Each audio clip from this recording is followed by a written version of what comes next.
exaggerated, that's what you assume. The story's over now, I must conclude. I am conflicted, watching where I step still, hanging in the balance, not the life I want to live. I want to take it all, standing tall, fear I weighed the person you are. Oh, break out, I've got to see. Spent all my life holding all of it closely. I played it innocent, a feel of discontent. I'm finally facing it all, fearless.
Sorry. So today, In data analytics, okay, today. you don't need previous Oh my experience gosh. or a degree. The Google Data Analytics Certificate will teach you to code in R, to code in SQL, data visualization, and learning Yes. how to problem solve like an analyst would. Yes, At I the end of the know. day, being a data analyst is about communication. It's the number one soft skill that you'll pick up. And so learning how to take the information and make it accessible to a lot of people is at the core of being a strong data analyst. Mm-hmm. Ready to get started? Enroll today. Understandable. Okay. I want to react to. Oh my gosh. Look at all these ads. And then in addition to that, I think that the teams that have been put together, because they've never met each other, there's going to be some interesting reality TV like social dynamics. Cool bees.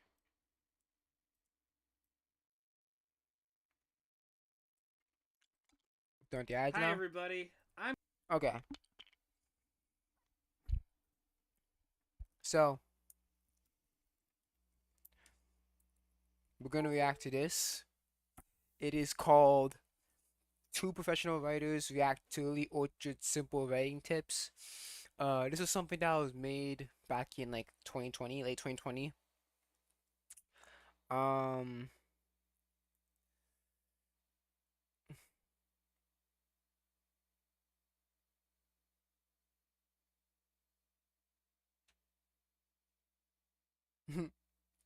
okay.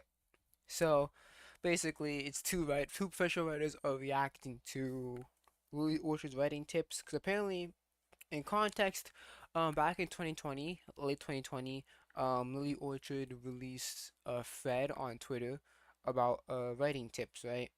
So I tried to look for them, no dice, and the reason, and obviously this was back in 2020, so this was a whole year before I even joined Twitter. Cause I joined Twitter around October 2021, so this was a whole year before Twitter. Oh, my brother's coming in for 20 minutes. Okay, so what's gonna happen here is that we're gonna watch a little bit of it until my brother comes up, and then when he comes up, we're gonna fucking cancel the stream and not get canceled, but end it and then go to another one. Then we're gonna finish this up later on. So this is just gonna be like a short reaction. Yeah, so it's gonna be simple writing tips, reacting to it. Lily Orchard's very known in the My Little Pony community. She's known for making what the fuck my Wi-Fi. She's known for making like fanfics of My Little Pony and Star Wars and shit like that. So we're just gonna hop straight into it. So let's do this shit. So we're just gonna skim through it, cause we don't really hear about the introductions. Don't worry about spoilers. If your story is good, spoilers aren't going to make. Oh, hold on. Imagine will be on the screen as I read them. I mean, less enjoyable. If the spoilers make a good story less enjoyable, that means you rely on cheap shock ride as a shortcut. Uh, this is not really much. This doesn't really involve writing. That this first one doesn't really involve any writing. It's more like this more like a viewer. Like, cause like don't worry about cause you're the one that controls the spoilers. So this doesn't really make any sense here. Number one, don't worry about spoilers. If your It's not really much of story a is rule. good, spoilers aren't going to make it any less enjoyable. If spoilers make a story less enjoyable, that just means you are relying on cheap shock value as a shortcut. It's not really. That's just not. This is not a writing rule. This is more like a rule for like a viewer or something, or a consumer. It's not really much of a writer rule. Not writing advice. Yeah, no, yeah, that's blatantly like reaction to writing advice. That's yeah. It's not. Sorry, this is not a. This is not freaking. This is not writing advice. This is literally consumer advice. Like if you're a viewer that watches like all sorts of media, then yeah, obviously you want to avoid spoilers. So this is not really writing advice at all. Cause you're the one that basically controls the story. So if you I have no fucking clue. This is not a writing rule. that that yeah, that has nothing to do with stories. Yeah, so if you're a writer starting a new project, don't even think about that. Why would you? It doesn't matter. Yeah, like I think that in principle I agree with that like Yes. statement. But Yeah. I don't think it's writing advice. No, absolutely not. Absolutely not. Point number 2. Mm, The middle of a story is the best time to get a main couple together. Are you working on a 5-season show? Put your main couple together halfway through season 3. The finale is the worst time because we don't get any time to enjoy the payoff. now, this rule is more true for like romance stories rather than like any other type of story. Because again, this really depends on what type. It really depends on what type of story that you're going to write, right? If your story has like no romance in it, they don't. Then this tip doesn't really matter to you. This is more for like romance stories. While I do agree to a certain extent that to this tip, I feel like this is more like I wouldn't say don't make them together in like the right at the middle part, like the latter half. But yeah, this rule is very like uh this rule is very focused on like the romance genre in general, not very much like any other uh much of any genre here. Again, it just really depends. It really depends on what type of story you're trying to write here. What are your thoughts, Gus? Honestly, I agree that more shows should get their couples together earlier on. Yeah, like I think if writers are given the freedom to do that, I think that one's okay. Yeah, I mean, my attitude towards it is it's a kind of thing where there shouldn't be a blanket rule on this. Because, yes, some relationships, I think, in media, you're like, I wish that had a little bit more time to breathe Yep. and enjoy it. And especially if you're someone who comes from kind of a shipping perspective, I can see why, if, like, it was your whole reason for being invested in something, if it's just like a last note at the end, that would annoy you. But at the same time, But it's hard to it's really hard for this rule because you don't because it really depends on what show you're trying to fucking write here. So that's the reason why this tip doesn't really work as it doesn't really like work out all the time because like it really depends on what story you're trying to write because writing is so flexible. So like that's the thing about writing. It's so like flexible. Writing doesn't really have any rules in it, so it's just like you can pretty much do anything in writing. So it's kind of like a hard it's kind of like a hard topic to really put any concrete rules in. there were a lot of incredible romantic comedies. Take, for example, my favorite romantic comedy, When Harry Met Sally, written by Nora Ephron. That makes excellent use of a will they won't they thing throughout, and a genuinely like heartwarming final payoff that I think we just wouldn't have if that same beat happened earlier in the story. Yeah, I guess to play devil's advocate here, I just want to give two pieces of context. One, I think that this happens infrequent enough in media. Like, it's usually will they, won't they, that, like, I understand advocating for more stories to use the, like, couple hooks up. Secondly, we gotta keep in mind this is Lily Orchard, and this all applies to children's cartoons, mostly.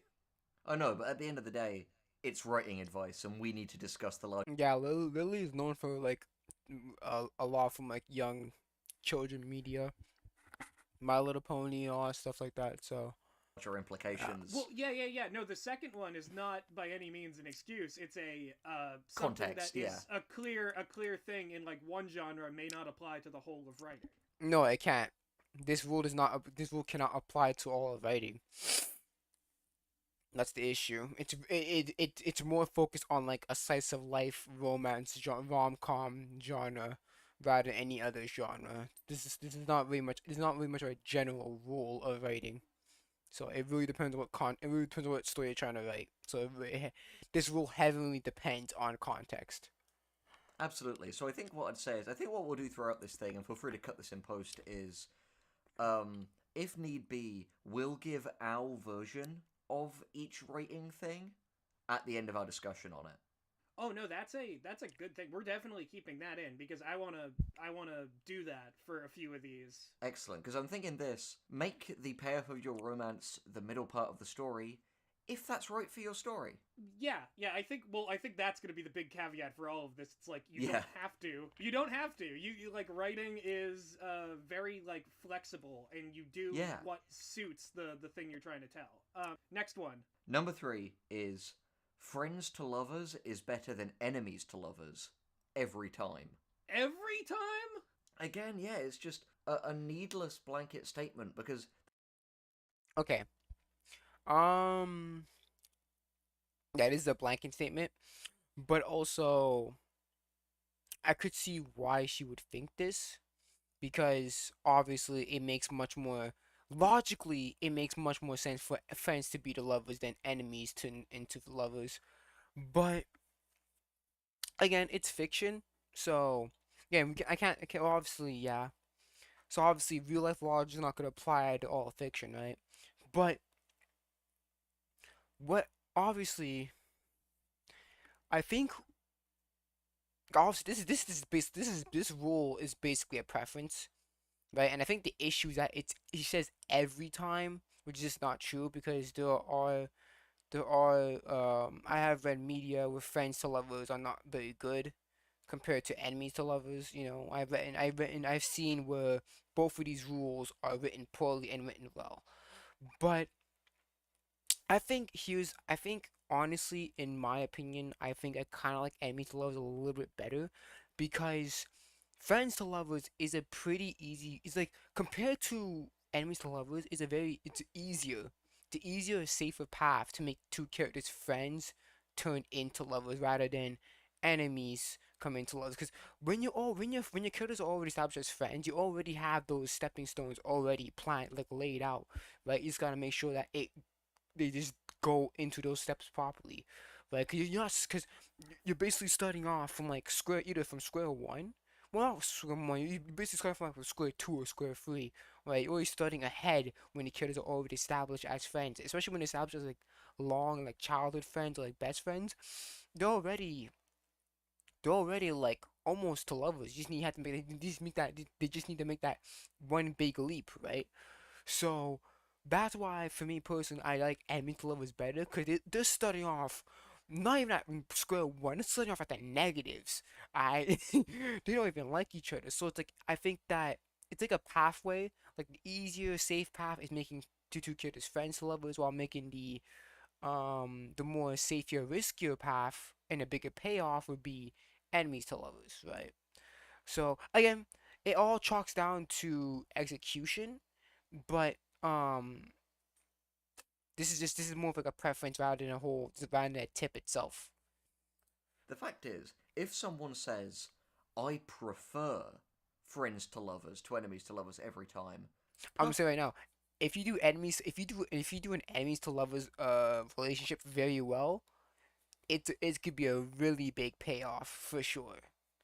So perfectly and just they don't have to be like enemies like obviously on two different sides. They could just not like each other at all. They don't have to be they don't have to be like narratively big grand scale these two on two opposite sides. No, not necessarily. They just have to don't I think and for me enemies to lovers is like either that where like they're on two different sides, like one's on the light side, one's on the dark side, or whatever, or it just two characters that don't like each other at all, basically learning more about each other as the story progresses, and then they eventually fall in love. You know. justifiable. So if you think about it, it's kind of like for enemies to acquaintances, to friends, to lovers. And sometimes there are stories that do both, that have both of them within the same relationship, or two different relationships that have enemies to love. I think they're actually I seen a little bit of the video. So they talk about Shira and Katra, I think that's her name, the cat girl, and basically both of these tropes work for the same relationship because at first they were friends, then Katra turned into an enemy, and then they went back to friends, they went to lovers. So yeah, it's just like it's very much of a more like a preference rather than an actual writing tip. But the fact is, there are great and there are terrible examples of both. Of course. Yeah, I think every time is the one that's a problem here because if you didn't say that, it's just like, oh, well, you have preference to this kind of trope. Yeah, it's a preference, not really much of a writing tip. Yeah, no, exactly. And I mean, that is, to be honest, spoilers, a running sort of thing with this list as a whole. There is a real issue of just presenting preferences Hmm. as this is something that you would be better off doing. Now Yeah. listen, I made a big video on Shira at one point, and I guarantee that this part of the list was like this rule was particularly made to go after Shira and Katra's relationship, because I would expect such a thing from Lily, but I would have to say that Katra and Shira are both friends to lovers and enemies to lovers. They're Yep. friends before they're enemies, so Yep. like there's some nuance here that just is getting completely ignored. Yeah, and again, I'm sorry to tell you this, Gus. A lot of these are going to be about She-Ra. Are you kidding me? I am so ready to defend She-Ra, the show that I did not sleep through the second half of, but still enjoyed. Absolutely. All right, so I guess to close on that one is friends to lovers, enemies to lovers. See what works for your characters in your story. Yes. It's not rocket. Victims of abuse moving away from the negative impacts of their abuse way go and becoming healthier are not redemption arcs.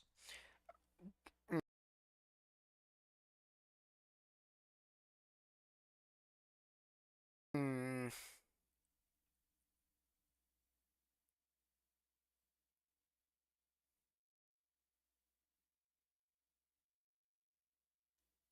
Victims of abuse moving away from the negative impacts of the abuse, i.e., Zuko, and becoming healthier, are not redemption arcs. But that's an issue, because Zuko's is a redemption arc. That's like his whole arc within the whole series is a redemption arc. I would say, yeah, I would say not all. No, because here's the issue here. He's saying that basically people who are victims of abuse that become better are not redemption arcs, which is it is sort of true, right? Because again, it depends what the victim has done. Does the victim of the abuse uh does he take out his or her aggression on like other people? Because if it does not, then that's not really much of a redemption arc. So I don't think all abuse victim development is always a redemption arc. So I get this isn't advice. No, wait, okay, I think that's just semantics, honestly, because Yeah. Zuko is a story about redemption. Like it his is path is about redemption. Is this because Zuko takes that abuse that he's done, and he realizes that his only mission is to capture the Avatar, and then his aggression basically goes haywire and then almost kills the Avatar, and then now he works with the Avatar, and we see Zuko slowly becoming um much more less tempered and stuff like that, much more mature. So yeah, I kind of agree that um I wouldn't say that not all of them are not all of them are redemption arcs, but Zuko's is a redemption arc, so her example here is really poor. is this just because redemption is a dirty word to Lily? Yeah, and also, I think this is a nuance that's really worth saying. It's not a writing thing, it's just a life thing, but like, while it definitely doesn't always happen, probably doesn't even happen half of the time, people who are abused can still be abusers. Because Yes. the actual abuse that happens to Zuko doesn't preclude what he does. Yeah. Again, at the end of the day, like, it just has no business being on this list. It's not writing advice. It is, as you said, pure semantics. Well, yeah, exactly, and that's why I like want to say my addendum to this rule would be: don't let any particular word, be it redemption or deconstruction or subversive, define your entire like body of work by your like either adulation or hatred for it. Absolutely, absolutely. All right, next. Number 5. Heroes refusing to kill villains who have shown to be actively trying to murder people isn't noble, it's enabling. I'm gonna actually say that I agree with this in principle. Again, this is a very it depends on the very much on the context, because By that logic, it's like saying Batman is enabling the Joker because he's not killing the Joker. But you have to realize Batman's rule, his moral rule, one, the one most important rule of Batman that everyone knows is that Batman does not kill. Okay, Batman does not kill. That's the one moral rule that he holds up with. He does not kill no matter what. And it really just depends on the context. Like, for example, Kenshin from Rurouni Kenshin. He's killed a lot of people. He's like, no, I don't want to kill any more people. So he says, I ain't killing no more. He follows that rule, and then the whole series after that is basically testing him on how strong is he willing to go with that rule, right? So again, this is very much context heavy. This is very much a binary thinking because again, it's like maybe there's many other things worse than death in series, other fates worse than death. So maybe the hero wants to torture the villain or something like that. Again, this is a very much of a black and white thinking. I think you really need to know about the nuances and like, okay, maybe there are fates in this series that are worse than death. Um, maybe there's jail exists, right? It's not like the character's like letting him go. Maybe the main hero has a rule that he or she has to hold up on that um that they don't want to kill. So again, it's just like this is very much of a black. It's very much of a simple. It's a reductive way of thinking at this point. However, I would prefer it to be in like more adult stories because I don't think a lot of kids are gonna understand that. I think my addendum to this, to be honest, is even in the context of children's things, this is sort of an unconstructively binary way to look at things because I can Yeah, this is very much of a black. This is like a very reductive way of thinking. Yeah, it's very reductive because again, it really depends on the context of the story. It really depends on what the story has. So this is a very much of a very reductive way of thinking here. see why you would think this if your only frame of reference for all media was Steven Universe, but there are things between become friends with and kill. Like there are these buildings that exist called jails where murderers go. Mm-hmm. Okay, but here's my actual hot take on this, and it's that the finale of Avatar: The Last Airbender, in which Aang gets like a magical power to depower the Fire Lord, I think that is literally the worst moment of writing in the entire series.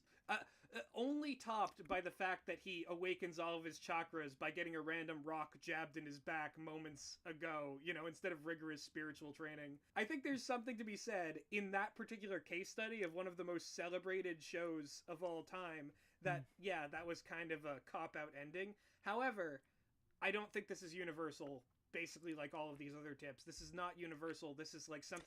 As much as but I do think it's in character for Aang, because Aang does not like to kill people. He's a monk. He already doesn't like. He already is not the biggest fan of violence. So him was willing to killing, just like it. So yeah, I think as much as I disagree, because I think taking away his bending is much more in character for Aang rather than killing him.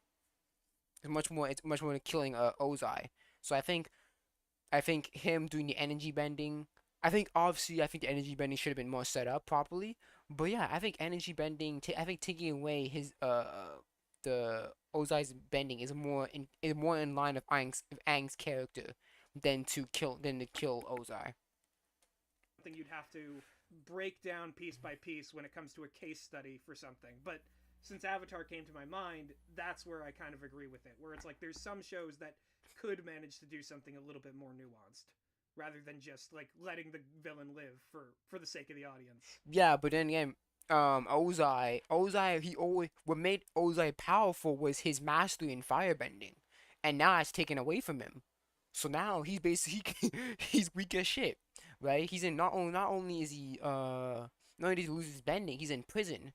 So just like again, as much as I do understand why you think that death is better for Avatar, I just don't think. I think in Aang's character, it doesn't it doesn't really suit Aang's character to actually kill Ozai, and I think it's kind of like it's kind of like a fate worse than death because hey, you lost all that power. Look how far you fell. Look how hard you fell. You used to be one of the most you used to be one of the most strongest people in the whole Avatar universe. What we know now, now you have no bending. You're weak as shit. You're useless, bro. So you can't do anything. You can't fight back. So Oh no, absolutely. And the thing is, I don't want to engage with any of these points in bad faith, but the fact is that like it isn't just the Byrony, the Byrony of it all. oh, I want to make sure things. I want to make sure things. It's hearing correctly. Hold on a second. It isn't just the binary between like, and again, I think this comes as a negative sound effect of basically purely consuming children's There you media. go. I'll up the volume. It isn't just the choice between make happy friends with and murder. Like, people can be like imprisoned. Yeah, imprisoned, tortured. Like, trust me, there are other ways to deal with a villain besides just killing them. You can really torture them. I think torturing them is worse than just outright killing them, because you're basically slowly like, hey, I'm just gonna play with your body. I'm gonna fuck you. I'm just gonna fuck you up psychologically and physically. I think torturing is much more bad. Is much more like a worse thing than actually killing them. So many other things you can do besides just killing, and then that's it. Or have other forms of like punishment or defeat. Like, you know, again, this is obviously a type of storytelling that I have other problems with, but you know, Batman, when he catches the villains, doesn't just, you know, let them go again. Do you know what I mean? Just as a principle of, you can be a I don't kill people guy while still not actively allowing the villains to murder more people. Yeah. But at the same time, you know, the extent to which Batman will take "I don't kill" is like memeified Yeah, no. to death. Oh, But, yeah. but and also the other. Yeah, but again, that's the whole point of it. That's the point of the story, is to basically test the bounds of how far is Batman willing to abide by this rule. That's kind of like the whole story of Batman. It's like, yo, how far are you willing to abide by this no killing rule? Like, what would you put at? How strong is your will to stick by this rule and this rule only? And that's kind of like the story of Rurouni Kenshin. That's kind of like, yo, Kenshin, how hard are you willing to abide by this rule before you eventually break it? It's kind of like it's kind of one of Batman's stories here. The reason why the villains have to live is for comic book reasons. So, again, different mediums, different types of stories. All of this is going to throw this wildly into flux. So, as it stands, this point, it seems almost like vague posting about. I don't know if this counts as a ratio, because she got more reposts and quotes rather than likes. So I don't know if this counts as a ratio. I think this counts as a ratio. Specific shows, but like it can't quite make the leap to being a universal writing tip. No, exactly. It's that variation on the golden rule, where it's like only allow yourself to perform an action if performing that action was made a general principle, didn't lead to the collapse of society. Yeah. And I don't think we can say that with this, because the reality is it's too nuanced for this rule to really have any value. Yeah, it's too again, this tip is too reductive. Cause basically saying, if you don't kill, you're enabling someone. It's like, no, there's other ways that you can deal with that. You can deal with a villain. You can put them in prison, torture them, other things you can do with them. Look at your story, look at your villain, look at your hero, look at the consequences. Like, be flexible about it. Yeah, exactly. All right, next. Oh gosh, I'm so sorry. 6. 2 women kissing in the last episode of a show after 4 to 5 seasons of trying to murder each other isn't revolutionary. It's fetishized abuse and violence. I'm gonna say right now, this kind of goes back to the enemies to lovers trope. this rule kind of calls back the enemies to lovers trope. So it looks like to me, Lily does not like the enemies to lovers trope at all. She very much hates it. I can tell by it, because this rule basically, this rule kind of refers back to the enemies to lovers trope right here.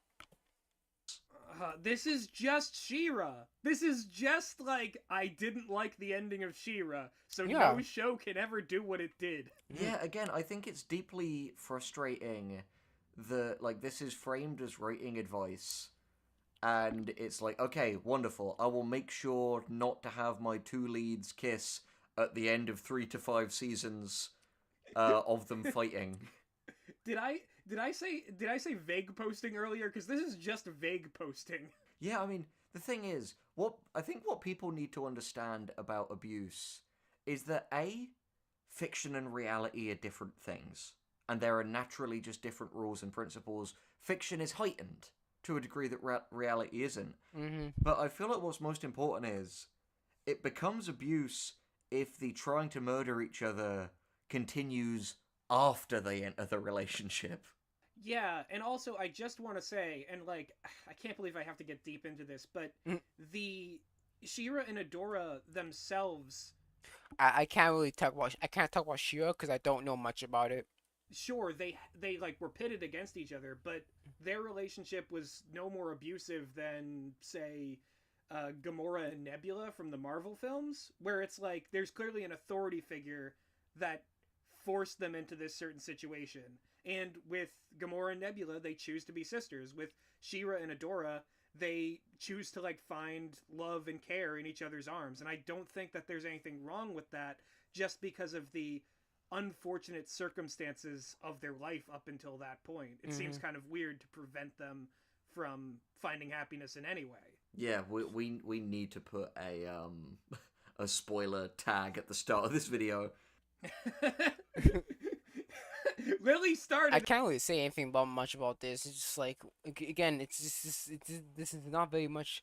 She should have gone into detail about this rule. It's just that, like, I don't know. It's not worded well at all. Lily started it. These are all spoilers, as far as I'm true, but concerned. It's another But thing we where can't care about that. Rule number 1. No, it's true. But yeah, realistically, this isn't a writing rule. It's vague posting. This is so specific that it's not in any way applicable to works people are creating right now. Yeah, this is not very generalized at all.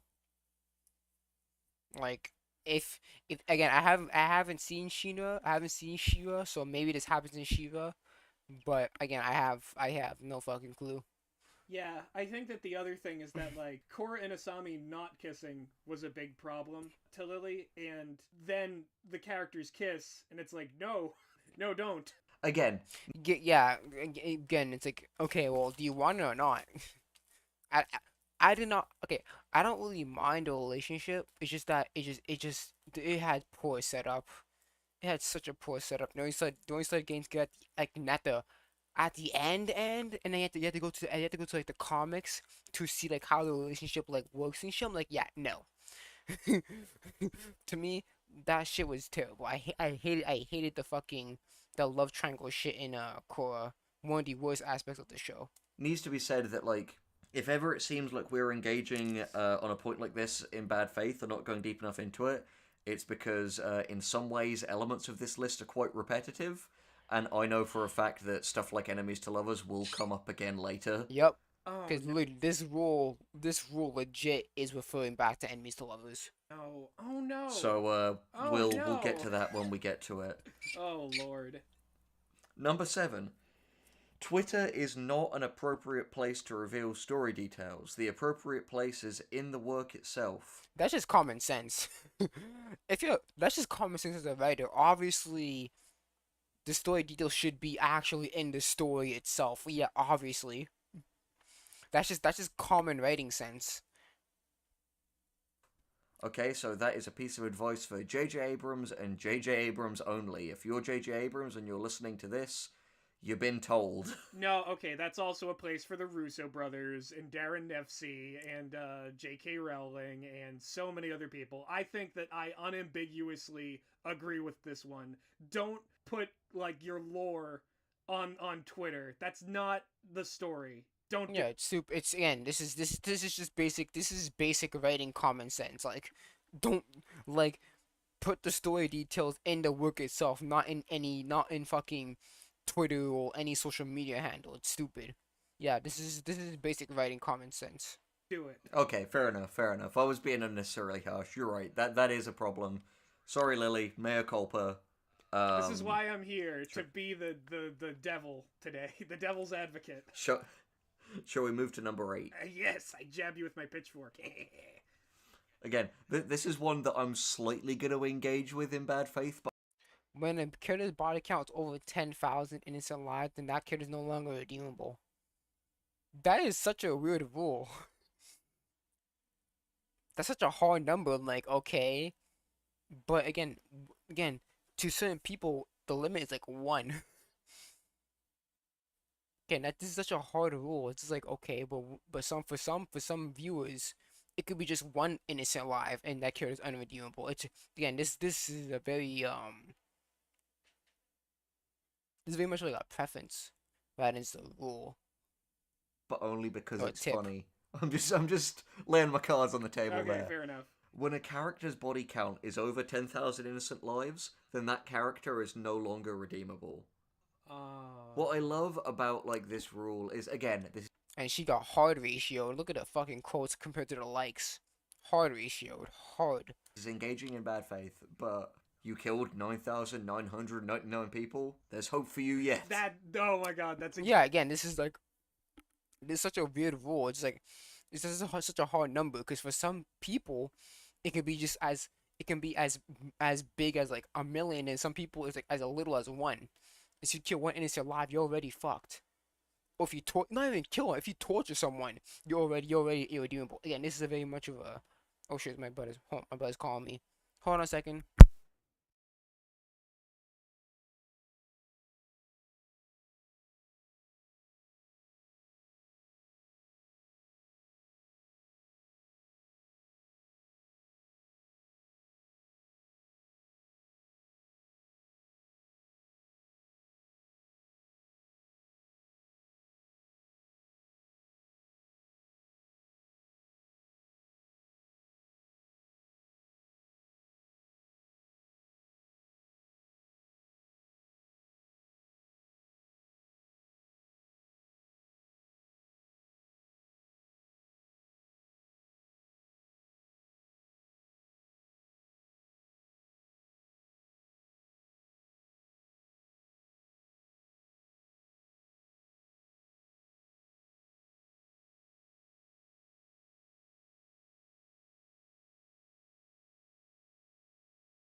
My bad.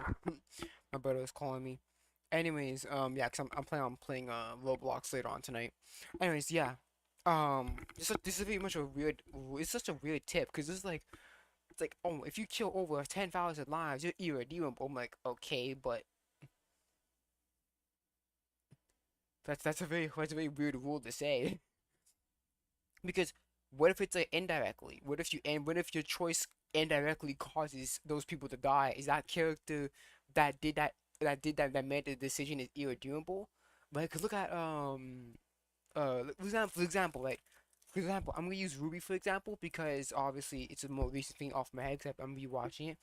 Let's just say for Ruby, right? She did she decided to do this vacuo thing, right? So vacuo is a very dangerous place where a lot of grim occur. So basically, what happened was in Volume 8 is that she made these pathways, or she basically made these pathways to where all the people will go head on to Vacuo. And then the issue was they were sent in the middle of the desert, so basically a lot of those people got killed and taken away by a Grim. And obviously during the trip, people also died during the trip as well. So and obviously her decision caused a whole fucking city, a whole kingdom to destroy. and like obviously thousands of lives were taken away. So does that make Ruby Rose irredeemable because of the fact that she made a decision, right? So again, is it is the character is it directly killing 100 people, or is a character's decision cause the indirect cause as is the character's decision as a consequence cause those people to die? Again, it's a very it's not specific enough. Does that character have to directly kill them, or is it indirect because of the character's decision to do it? Again, it's very much of a it's a hard it's very much of very much it's not very specific. It's not very much detailed here. Exactly, bad faith. I'm laying my cards out on the table here. I'm not being one of those annoying YouTube people who pretends what I've just said is a legitimate point, because it is not. It's a joke. I'm not being an ER here. This is explicitly a joke, not a legitimate point. I also just wanted to say that I can think of one character from a movie that I really like whose body count is up there, but they still end up deserving redemption. Now, granted, they don't. Is it Colossal? It's a complicated. Yes. Everybody go watch Colossal. It's my favorite movie of all time. I think what I want to say about this rule, in terms of an actual good faith argument, is that, like, philosophically, there's very much the it's a great example of the country, plays a great example. When does it become sad? Like, this is a thing where it's so dependent on so many other factors in the look you're creating, like tone, context, like, you can't give an example per was. So was, but again, the fact that the pressure is probably real, this in the place, because we're coming at this from full authority. In our show, like, the character really eats a completely instant food in episode 1, and is kind of a dick about it, and over time we kind of get around this kind of thing, and like, kill people less, but in the tone and atmosphere we create for the show, it's clear that this doesn't carry the same weight as, say, someone killing someone else in, like, a serious rom-com. No, absolutely. Like, horror comedy is sort of tone we're going for. And I think that, through that lens, people have understood it as such, and not, like, realizing that actually listening to a show about someone who resembles a real life murderer. Exactly, I think that's what I'm trying to say. I think through this rule is just the fact that, like, it's a rule that doesn't really have a right to be considered a rule. Because Lily says it at the very end, these are tips, not rules, but I'm still here to discuss them. But again, I just don't want to do anything in faith here, you know? This should really be called the Diamond Rule, because this is just really about Diamond's universe. Yes, I will say, this is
definitely.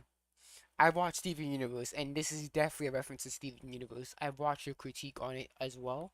So this is definitely, and she talked about it quite a bit in her critique of Steven Universe. So yes, this point is definitely directed is referring to the Diamonds in Steven Universe, because they basically if you guys don't know what Steven Universe is, oh my gosh, it's a long story, but basically the Diamonds are basically these top guys, the top high authorities, and they prove what they do is that they have these gems and that people can regenerate as long as the gem's intact. The gem people can regenerate perfectly fine. What they would do is that sometimes they'll shatter them, sometimes they do experiments on them to make these clusters and shit like that. Yeah, they have done, and they lived for thousands of years. So they've been torturing these gems for like they've been like colonizing planets and shit and like destroying ecosystems for like freaking like hundreds of years and shit like that. So yeah, they definitely have a more than 10k bodies on their belt. So yeah, there's definitely more of a rule towards the diamonds, because guess what? In the end, diamonds do get redeemed. So this is definitely more of a jab towards the diamonds in Steven Universe rather than any other media that I can think of. hey, I will say, the tone of that show just doesn't accommodate the actions of the Diamonds. And I think that's the big problem, is that it tries to have its cake and also set a house on fire, and it's like, we came for cake. But no, that's the thing. That's what I think we should take away from this rule. It's the fact that, like, whether this rule is right for you depends on some questions you have to ask yourself about the story you're telling. Yes, exactly. What is the tone here? Like, what is the context? What is the genre? Like, this is the question you should be asking yourself. First question is really, you're already putting a horse. Yeah, if you think of your story in terms of like how it compares the tropes of other stories and how you can define mechanics of like other pre-existing fiction, then I don't think you're making a personal product. You're making a process of like, well, I can do what they did, and that way my story why would fun. Yeah, no, exactly. And it's like, you're kind of missing some of the fun. So, just don't worry about this, and cross through you after really asking questions about what kind of storytelling here. Exactly. All right, excellent. Right. Number 9. Tip 8 does not play the characters, but who making them the villain was a stupid, idiotic idea. I don't know who this is, but A. Silva Swindra. Don't know what that is.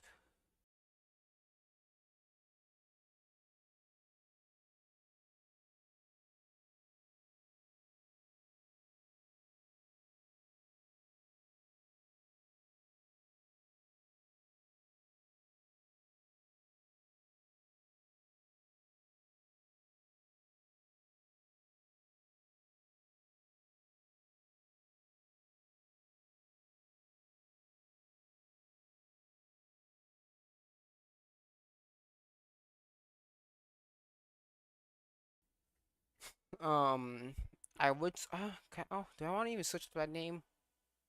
Nah. At that point, it's just character rerealment. Okay. So this is just Lily being like, okay, I know what I. Okay, so basically.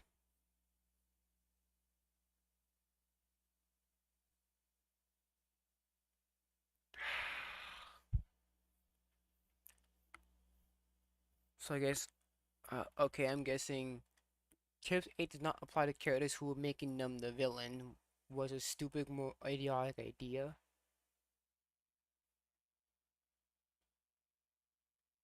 Okay, I just like. Just said, but this doesn't apply to my favorite character because they're my fave. Like, that's actually what this rule is. That's hilarious. There's nothing else to this. This is where editing comes in. Yeah, because Tip 8 does not apply to anyone.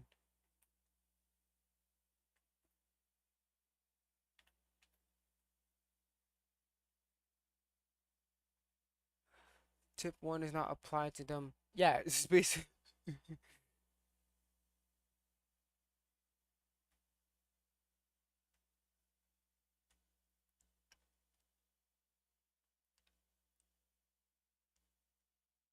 Yeah, it's kind of like Tip 8 does not apply to characters who for whom making them the villain was a stupid and idiotic idea. Yeah, this is basically. This does not. Tip 8 does not apply to villains. That's kind of what it's saying. Tip 8 does not apply to villains. You look at your previous rule, and then you think of an exception to it, and you're like, maybe this rule isn't universal. Maybe I should not include this rule. Yeah. Because if one of your favorite characters in storytelling is an obvious exception, then it's not universal, and in fact, like, you are encouraging people not to create things that you enjoy. We shouldn't even waste time on this. It's not a rule, it's a vague post. It's not even a vague post. She says the fucking name. Alright, 10. Everything in a story is there because the creator wished it to be there. Trying to explain away bigoted story decisions using world building is fussy because you... Yes, the third paradox. I don't know what the hell is the Fermion paradox? I'm switching my phone. Fermion paradox? I never heard that.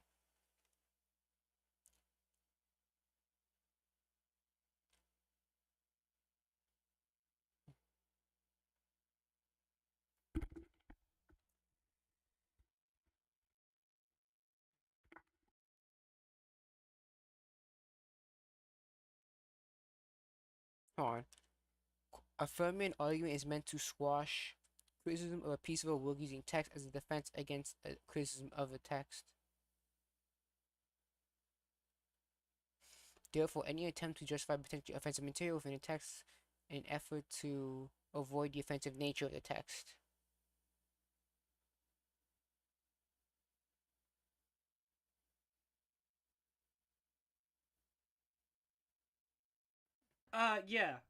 No, generally. Yeah, I have no problems with that. That one's fine. Yeah, everything in a story is accountable to the creator. That's a fact. Lily isn't wrong there.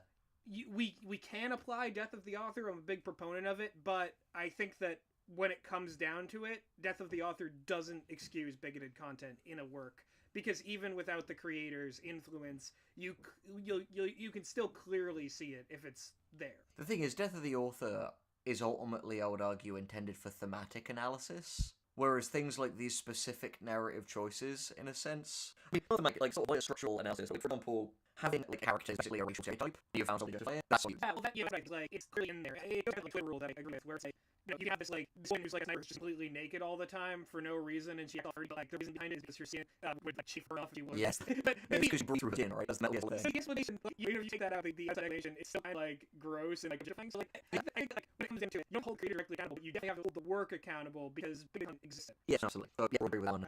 Big tick graphic appears on that. Number 11, don't pay adults with minors, that pedophilia. Again, not want to engage in faith here. Point is, And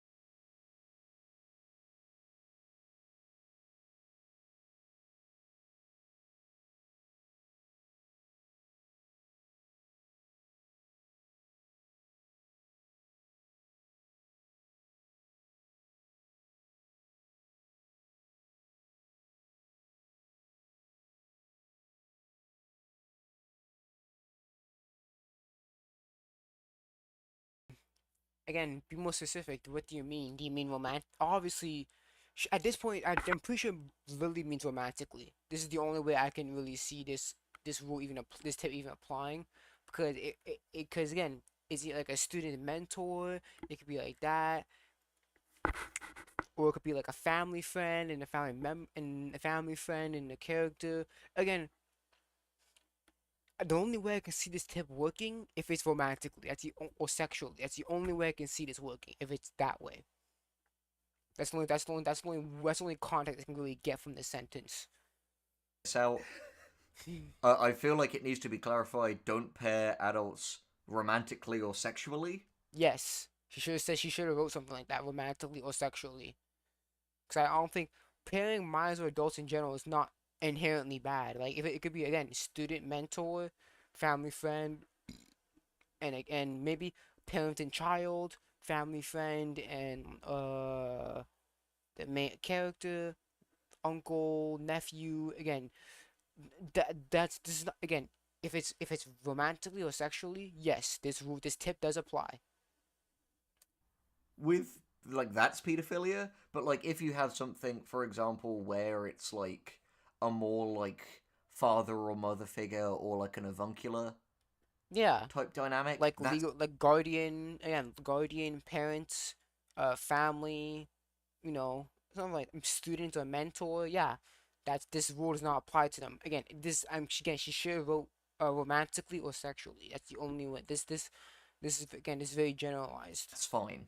Again, not saying that Lily Orchard is even saying that. I don't. I just want to clarify that. Yeah, I don't know what this is, because this seems like shipping advice rather than like writing. Because how many stories are actually doing this? Like, how many like published stories that's are so actually true. managing to do this? Like, Yeah, and usually when they do it, the relationship does not end. It's not well. It's not end well at all. Like for example, Tyrion in Game of Thrones, Tyrion marries Sansa, and Sansa in the book, I think she's like 13, and Tyrion's like in his like 30s, and their relationship is fucking terrible.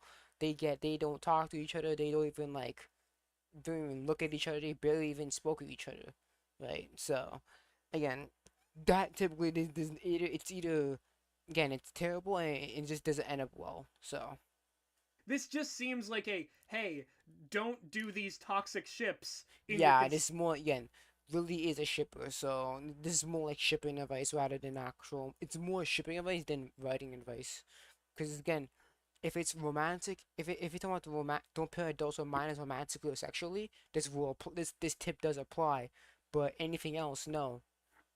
Consumption of media. This has nothing to do with actual writing.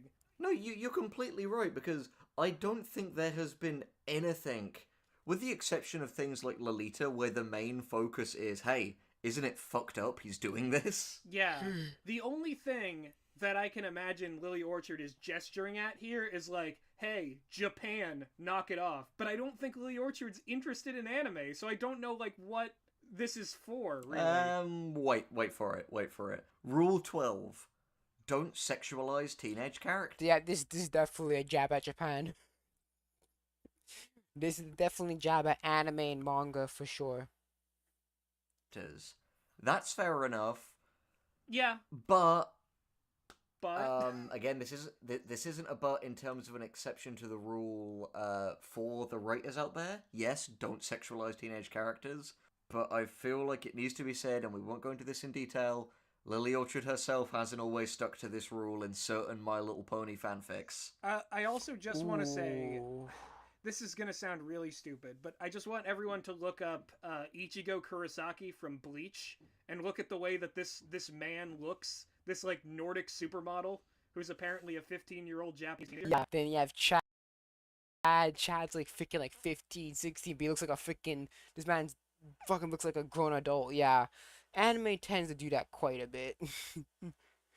Anime tends to do that quite a bit. No, it's the same as like characters from JoJo who are meant to be 15. Yep, but look JoJo. like Dwayne the Freaking Jotaro is like what? I think he's like 16, 17 in part 3, but his man's like 6'5", looking like a fucking like a grown adult. So yeah, again, it is a very it's a very weird issue. Rock Johnson. Well, that's the thing, because in JoJo, there's like two 17-year-old Japanese students. There's a 40-year-old man from the Middle East. There's a 30-year-old Frenchman, and like a 70-year-old guy, and all of them have the exact same body type and level of fitness. Lily Orchard's worst nightmare. It's fucked up. Mudslinging aside, yeah, don't sexualize teenage characters. Yeah, don't do it. Fair play. Alright, 13. Don't make up weird anime excuses for sexualizing teenage characters. Then in parenthesis, actually 1000, fusion, age of consent in X country is. See Rule 10. Okay, but the fusion stuff, I've done this idea before. Fusion is actually old stuff. It's Steamers, which is what Yep, that's definitely Steven Universe. this fusion comment is directed at. Steven and Connie have a fusion named Stevani, who's And also, age of consent X country is okay. That doesn't really mean anything because guess what? Not all fiction takes place in real life, so yeah. So you can't apply that age of consent in this country is nothing because not every fantasy is a low fantasy. So considered to be above the age of and also, actually 1000. If the character's actually chronologically 1000, then else that's not anything wrong with that. Because the character is actually this age. So if a character is chronologically this age, but physically they're like teenagers, then it's not really much of an issue because like again, the character is actually this age. So like again, it's very hard to say because obviously if it was Aang, that's bad because Aang was frozen in time. Aang was frozen, okay. So it's not like he's still mentally that age and shit. Again, this is a very much a weird thing to really discuss here. So yeah, fusion. Yes, fusion. That doesn't get age consent in this country. This in age, no. This doesn't apply to, and this is a very poor excuse. The second one, fusion. That's also a poor excuse. This one, it's like it's like a teeter-totter. It's like, well, the kid is actually chronologically this age and has lived for that long, you know. But whatever, I don't know. It's I don't know. consent because their age is Stephen and Connie's age mixed together, making them like 26. Yeah, that is kind of fucked up. But again, like, we're not here to talk about Steven Universe, even though Lily will inevitably push us in that direction because Are we not? she is always here to talk about Steven Universe. Like, is that not the real purpose of this list to be like? Yeah, and that's disgusting. Steven Universe did it, and that's disgusting. Just when fucking that nigga Kevin was floating all over Stevani, that's really fucking weird. And also, if this okay, this is like a fucking like impulsive question here, but would Stevani have like a junk? Would she have like a pee or like a fucking vagina? Like that's also a weird question because like Steven's a boy, Connie's a girl. Stevani had like a feminine figure, but yet she was able to grow a beard. I have no fucking clue. I don't know anything about fusion. It doesn't really explain much of that type of fusion in Steven Universe. So yeah, can't really help you out there. These are the shows I've disliked in the past 5 years. This is exactly what I talk about in reviews these days, where people create arbitrary rules in like relation to things they don't like, rather than finding the things that truly reach them. Yep. This is the entirety of that video. This is exactly what I'm talking about. This is the problem. It's true, and by the way, this will come up again later, so feel free to cut this in the edit if you feel like it, but I rewatched a Has-Been video this morning. She mentioned Steven Universe 9 times in it. Stop! Why? In an 11-minute video. Alright, speaking of this, there's actually quite a controversy in speaking of Hazbin Hotel. There was actually a kind of a controversy in Hazbin Hotel because in the community there are people that ship Alistair and Charlie together. People had issues with it because, oh, she looks so young. She's such a young character, but chronologically, Charlie is like way older than Alistair.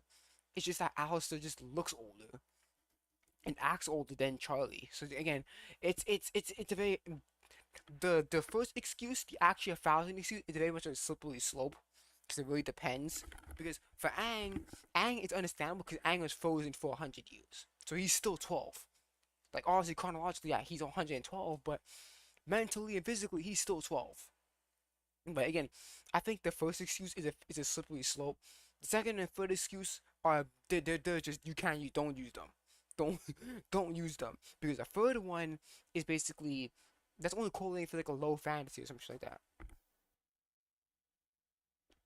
Yeah, don't use that excuse, bro. But yeah, the first one is definitely like a slippery slope. It really depends on what the context of the story in the first excuse. You can't do that. That's not allowed. Like the show is over. Get over it, for fuck's sake. I had to get over the fact that the show ended. Everyone should. I should say, just in the interest of full disclosure, I have been drinking throughout this video. For the people at home. Anyway, just in the interest of on with the show. Just in the interest of full disclosure, that's still my favorite Steven Universe episode. Fair enough. But anyway, rule 14. Sorry, tip 14. Jesus. Making a metaphor for gay/trans/x is always inherently inferior to just making a gay/trans character. Yes, I would agree with that. However, it's worth considering that certain people operating in studio-driven children's media. Again,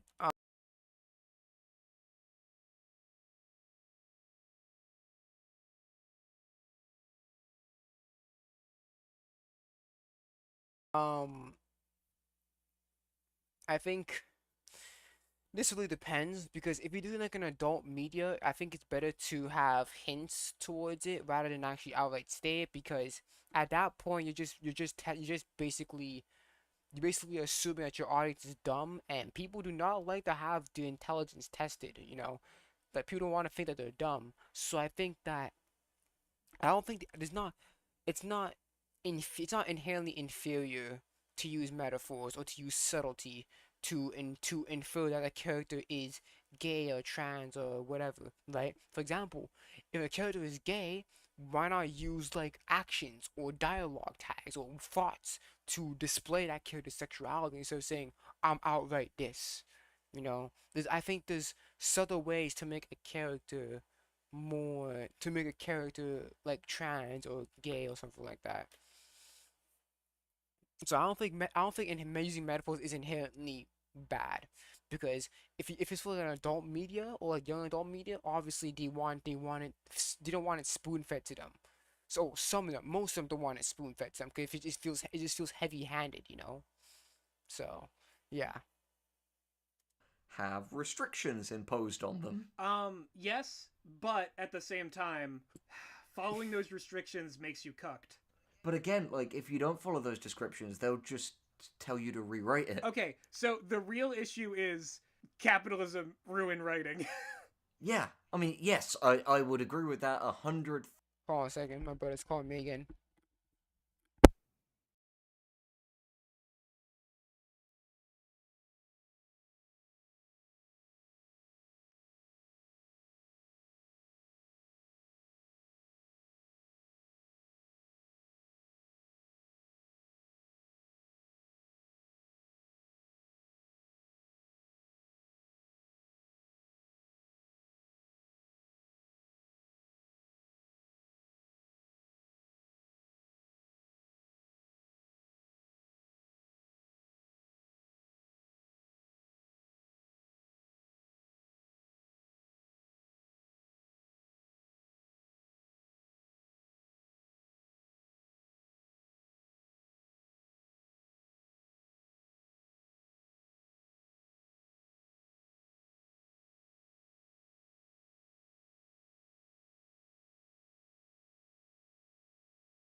1000% if you are writing a show for adults or a show outside of studio restraints, yes, don't be a coward, actually write representation. But obviously, not everyone working in all systems has that level of freedom, even if they really, really want to. And that needs to be said. Yeah, no, exactly. Because again, this is only through the lens of like children's cartoons that came out throughout the past decade. Not podcasts, not adult media, not like free web series. Like there is so much stuff that just is able to be gay. There are plenty of gay and trans and non-binary characters on the show. Our main characters are lesbian, ghosts, and binary gold. Like we are just able to do it. Hilarious you say, because the next one is, if you're a human in the industry, restricting gays, trans, except for the non-human characters makes you a human. True.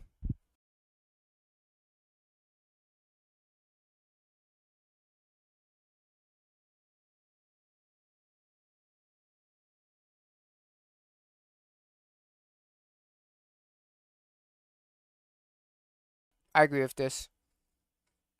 I don't think sexuality. I don't think that type of sexuality should be restricted to only non-human things. That's true. I agree with this point because this can definitely send the wrong message and have a very bad implication. So yeah, this is true. I agree. I agree with this rule. I don't see any complaints in it. Okay, but we don't do that either. Because Yeah, no, we don't do that because it's a monster mash. And even among the main characters, Evelyn was a human before she was a ghost. Yeah, no, absolutely. And again, worth saying, I do actually agree with that because, again, I don't want to take anything here in bad faith. I think it's very obvious that what Lily is talking about here is the kind of show where it's straight white humans and then there's, like, an alien who is, like, functionally straight and cis, but makes a point of saying, oh, we do not know gender on my planet. Yeah, I'm gonna be fair here, because I was just, like, taking the piss, but I 100% agree with this rule. I think it's kind of a hacky sort of thing to do in your story, to just be like, yes, the lizard people who have no gender, and they're always hooking up with each other in their weird lizard holes. But isn't that Steven Universe though? Isn't that similar to Steven Universe? Cause I don't know if I'm wrong, but if I'm correct, I'm pretty sure there isn't any gay human characters in Steven Universe. I could be wrong. Again, I haven't watched Steven Universe in years. I could be fucking wrong about that. But if I am correct, I don't think I think the only LGBT characters that are in Steven Universe are the gems, or the gay characters are the gems. So I don't. Again, I could be wrong, but if I'm correct, I'm pretty sure no humans in Steven Universe are gay. No human characters in Steven Universe are gay. I could be wrong. I don't fucking know, but I'm could be wrong on that one. So let me just make a close party.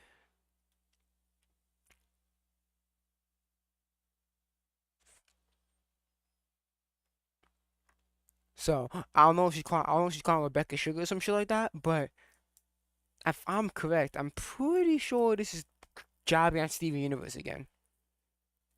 Yeah, no, exactly, because she does make a good point there.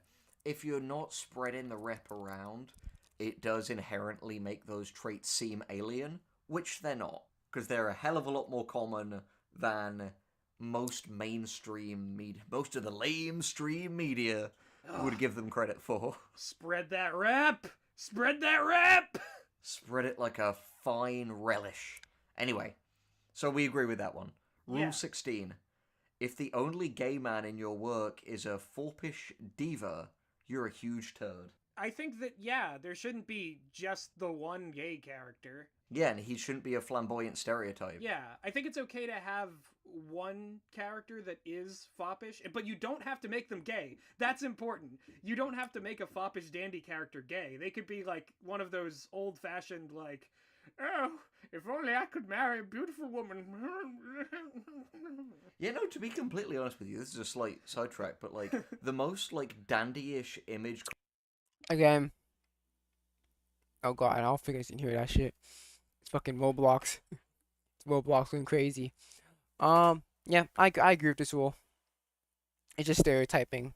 Conscious people I've ever met in my life were like straight sneakerheads. You're gonna have to explain the term sneakerhead. Yeah, is that British? No, it's American. Like it's like people who are like obsessed with like they gotta have the newest Nikes. They've gotta have like the name brand merch. Like I feel like sneakerheads have sort of been absorbed into hype beasts now. But like Yeah, okay, I get what you're saying. Yeah, no, those people are very, very vain, and typically they're doing it to impress the women folk. 17. If the only lesbian in your work is an abusive rageaholic with vague angst issues and a codependent relationship to a protagonist, you're a huge turd. Okay, this is so specific. I don't I don't know what motherfucking show she's calling out here, but this is so specific. This is not even a writing tip. This is big. She's vaguely fucking calling someone out. I have this. This is such fucking. This is literally not even right. This is so specific. It's actually unbelievable. It doesn't even make sense. This is so specific. It's just like, okay, is this a writing tip or you just roasting someone? Like, let me know, bro. Like, hold on a second. Yeah, cause that rule is so specific. I'm like, okay, so what the fuck are you talking about? Space skins. Ugh, space helmet. Oh, you have that. It's a skin, right? Hold on a second. I'm pretty sure I already have that.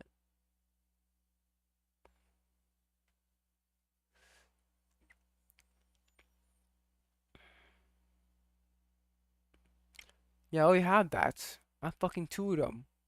Oh god. Yeah, what was I again? Yeah, this is very specific. Is the only lesbian in your work is an abusive rageaholic or vague angry and a code. This is so specific. It's just like, what the fuck are you talking about? Because this is about She-Ra again, right? One assumes? Okay, well here's the thing. If the Again, I have not watched She-Ra, so I don't know.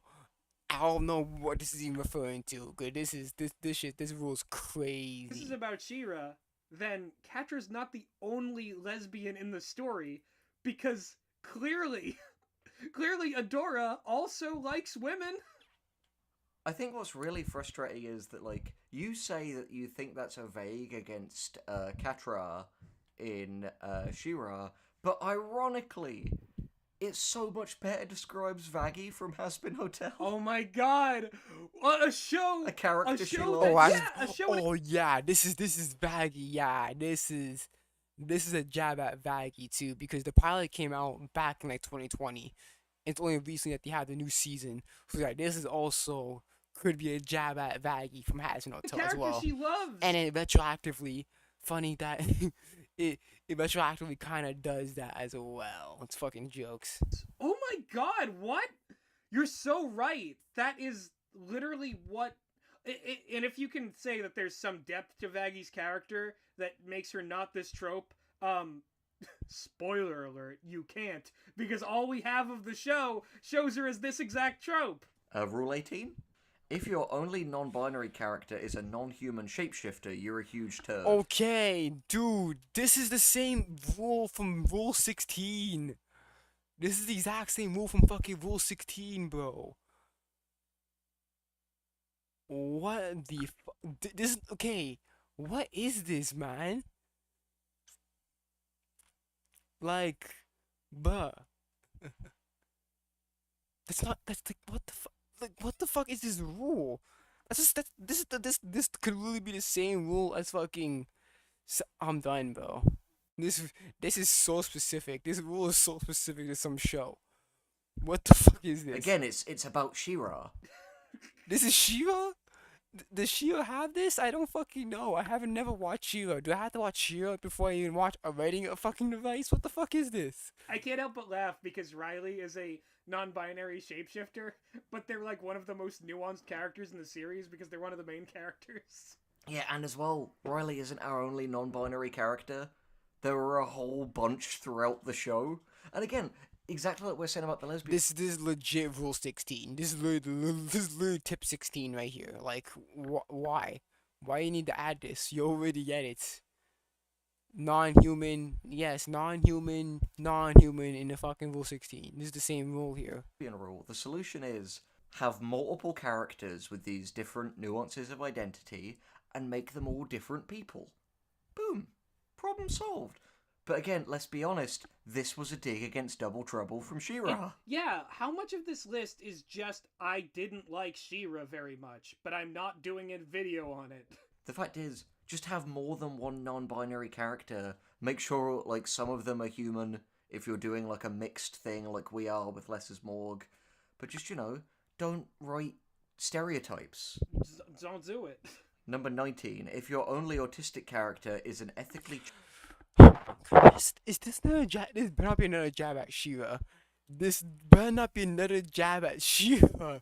I don't understand this. I have not watched She-Ra, so I don't understand this. The only thing I know is that the main character and all I know that the main character and the fucking cat girl get together. That's all I know. I don't know anything about anything else about She-Ra. This rule is so useless. I don't know anything else about this rule. It's useless to me. challenged number fetishist, you're a huge turd. Okay. Is that another She-Ra? I've not seen She-Ra. I actually don't know what this one is for, but it's another thing that falls under the Vaggie camp, because I believe that Lily Orchard thinks that Peridot is the best character in Steven Universe, and, like, they are incredibly ethically dubious. They play the nerd thing to a T. Oh yeah, and many people in the headcanon think that Peridot has like some sort of autism. She's on the spectrum. So many people theorize that as well. So that's why this probably is a call to Steven Universe, because many people think that Peridot does have sort of, I don't know if it was confirmed or not, but many people think that they think that the story implies that Peridot has some sort of autism. They're also, like, commonly headcanoned as being autistic. So Yeah. I think that this is another one where it's like it's too vague to actually apply. It's more just like don't have the only character. Don't have, like, shallow characters, I think, is what the past tips have been. It's like, don't have shallow characters. That's it. And I think it needs to be said that, again, this is just, this is me outwoking Lily Orchard. And while she has no obligation at all to divulge this information about herself if she doesn't want to, if she herself isn't autistic, she has no right whatsoever to talk about what makes good and bad autistic representation. But I think that you'll find that in a lot of these cases, Lily is speaking from authority on just the entirety of these subjects, as if, why are we here if not that Lily Orchard is making a bunch of presumptuous claims that we must respond to as writers. Which, by the way, onto Rule 20, if you're only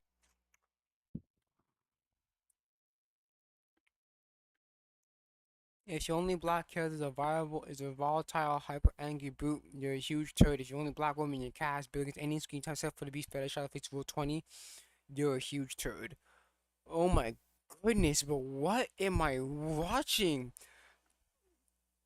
Is this another call to another series I don't know? Please. the black character is a volatile, hyper angry brute, you're a huge turd.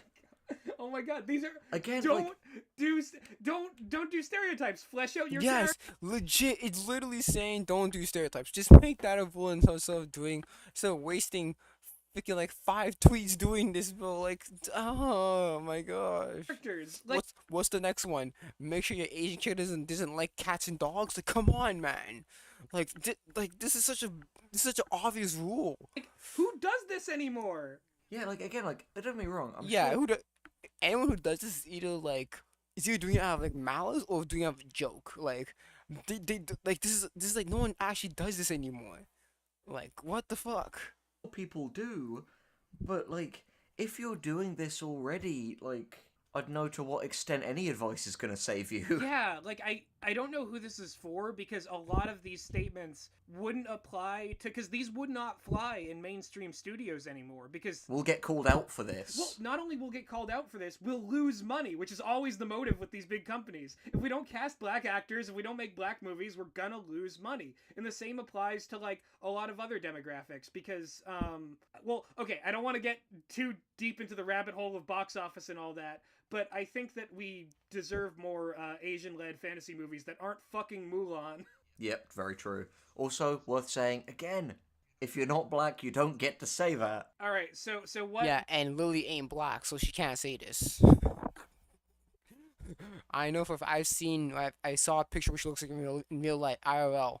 Lily's not black, so she cannot say this. What ethnicity or type of person is the next rule about? Oh, I swear, if it's like Asians, if it's another ethnicity fucking rule, I'm ending this fucking stream, and I'll do it next time. Well, you guessed the type of rule it was. Trust me, these types will end soon. Oh my god. 22. I'm done. Wait, hold on. If the only trans woman in your cast, a drag queen, and all but name your, oh my goodness, again. If the It's only just trans woman in stereotypes. your Again, cast I is a know, drag queen stereotype- and don't all use but name, stereotypes. you're a huge turd. As someone who isn't a trans woman, I will say, fair enough, yeah. Don't fucking do that. I have nothing to say on this. Yeah, I Yes, think, don't- again, I just don't do stereotypes. That's just it. Just don't do stereotypes, please. agree in principle with like the last like several tips that are basically all just the same tip of don't do bad representation through stereotypes. Like that's Yeah, and again, that's everything. That's the last like yeah. just how many are there?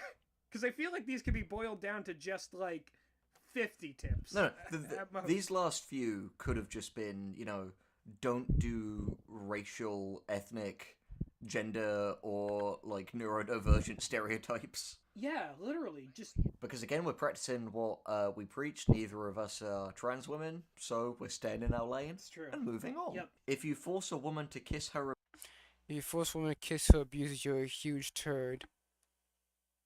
abuser, you're a huge turd. She-Ra. Does that happen often? She-Ra. Shira? Oh my goodness. I don't know Shira. Oh shit, my game about to start.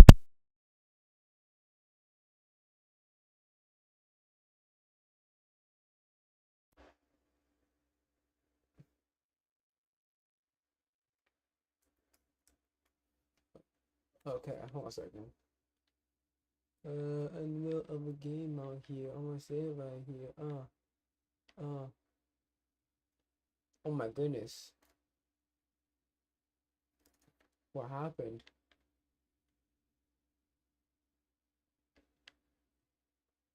Wait.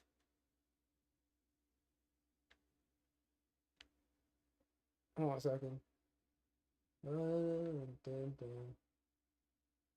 I got the ball.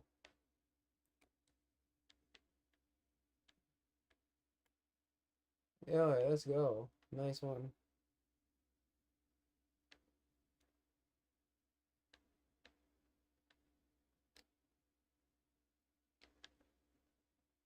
All wide open.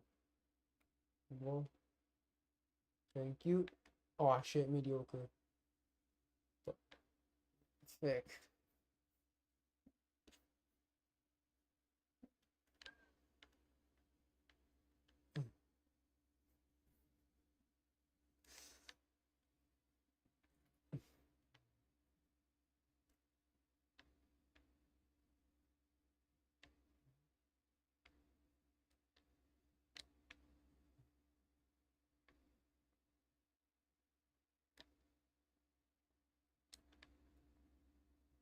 Yeah.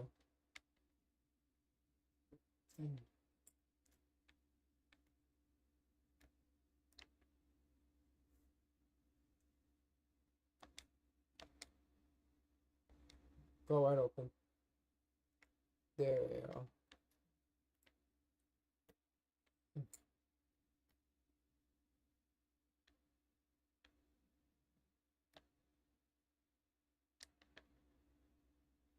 Bam.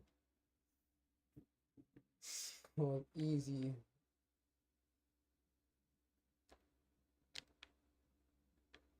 In again. Let's go. Like easy money assist on. And bro, double screen. Oh, too good. Thank you.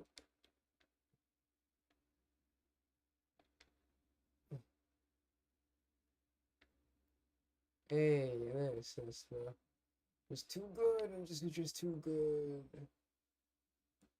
Whoa. Come on.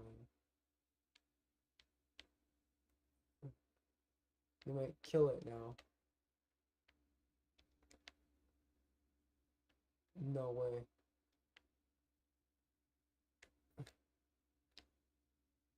Whoa.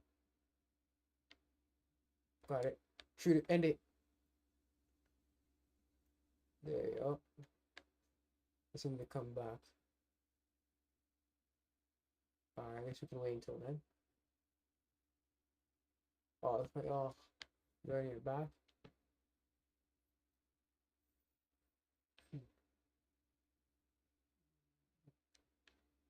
Oh, they reached. No, I got it. Shit. Oh no. And one. Oh, another ball. No. But so I got tilted. That's what I got. Get the ball. Get the ball. Come on. I got him.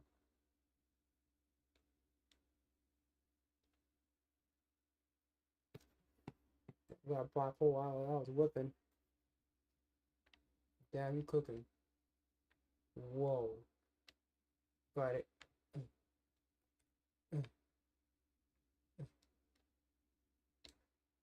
Is this screen again?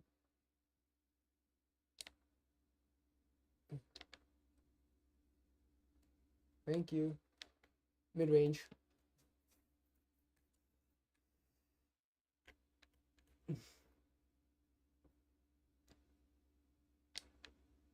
All the way. What the fuck? Okay.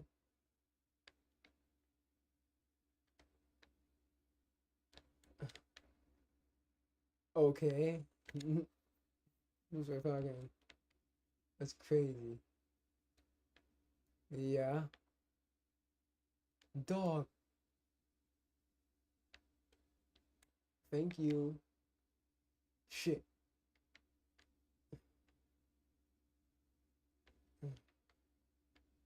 Damn. Thank you. All the way. How did I miss that?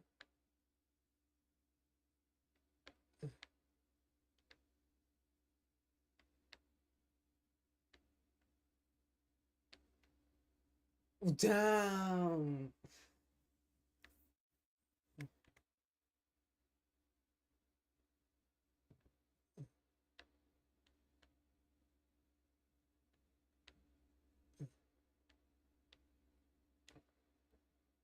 Damn it. Yeah, I'm on your ass. I'm on your ass. No. Help. Like, like I can't be guarding two people, bro.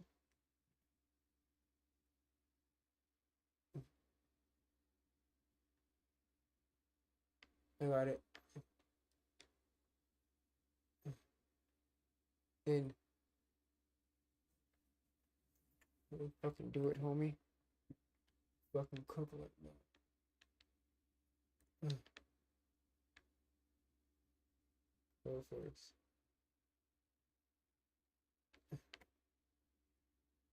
Oh shit, now he's active.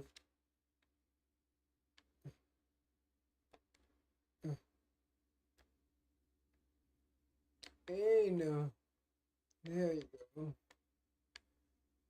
Oh, fucking baller. Don't reach. No.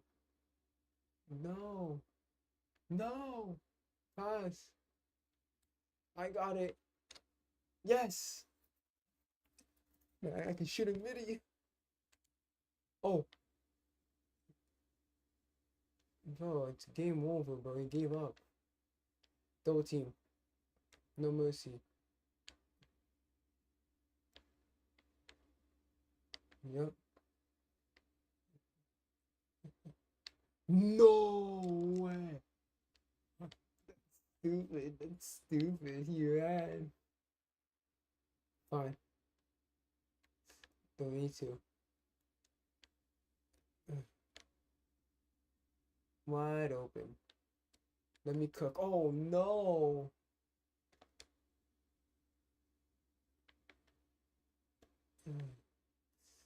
Fine, I'll end it.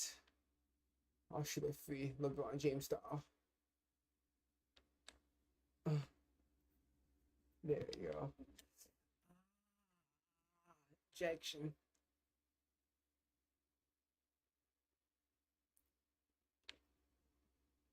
Okay. Good screen, bitch.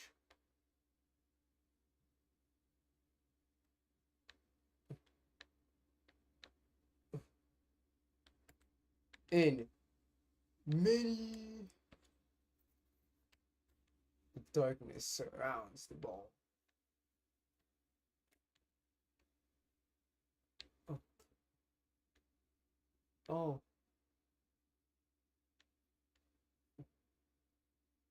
What the Ain't no way. I better have works. Wide open.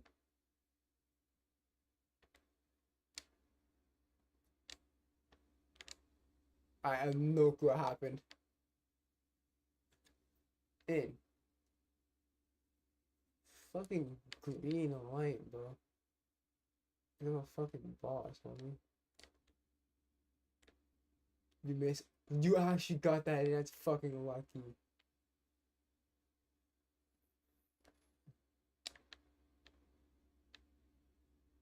Wide open. I can shoot again. I can no. Don't do it. I can't do it, bro.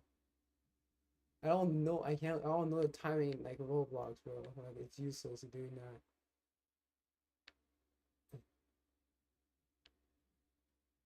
Look at that. Oh, got it.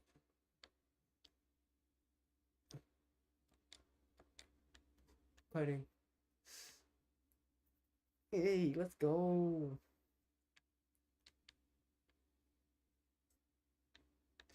Whoa. Okay, pal. Didn't know you gotta do that, man. I got it.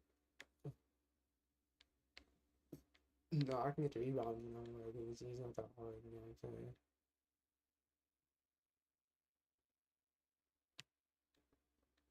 Can I just double team you?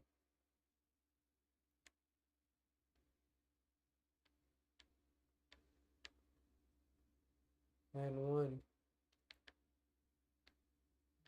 Elbow, bitch. I'll try. I'll get the fucking rebound, you suck. In. Down. Goodbye.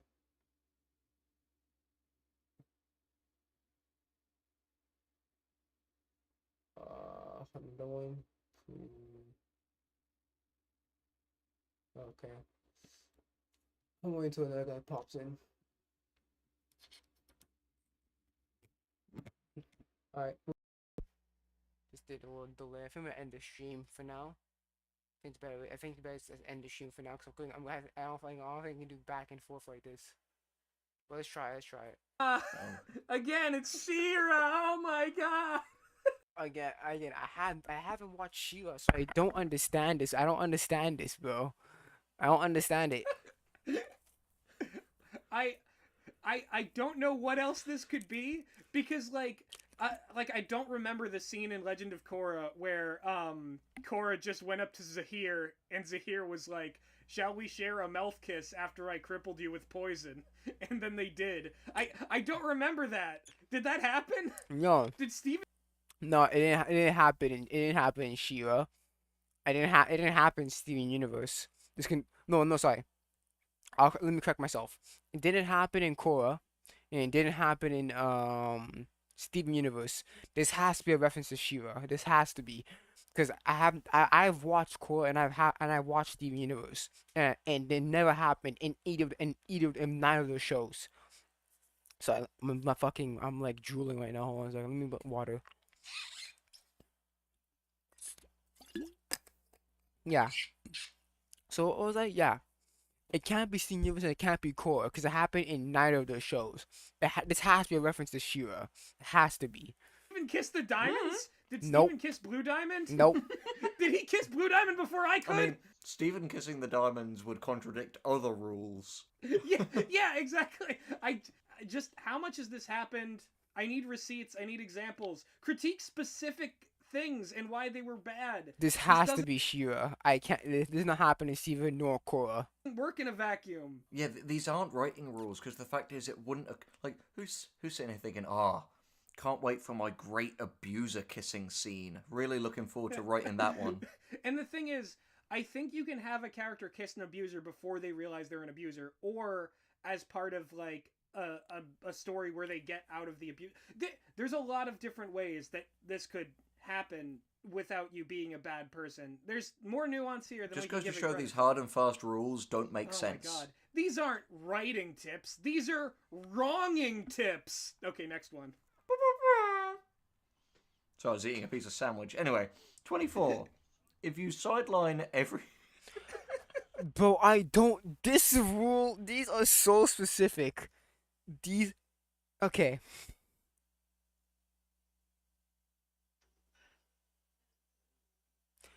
These rules are so specific. It is unbelievable how specific these tips are. What are these? I keep fucking laughing just at the absurdity of this. Oh my god. How long is this? Easy, man. Don't choke on your snackies. What the... Oh god, don't God. die. happening? I have to. There's 100 of these things. There's 100. She released 100 fed, 100 fucking, 100 fed. I'm stuttering, bro, cause she typed 100 fucking rule type tips in a whole thread, bro. The social distance. I can't save you. 24. If you sideline every non-white character in your cast to focus on a white boy with anger issues and a tendency toward hostility getting a redemption arc, you're a huge turd.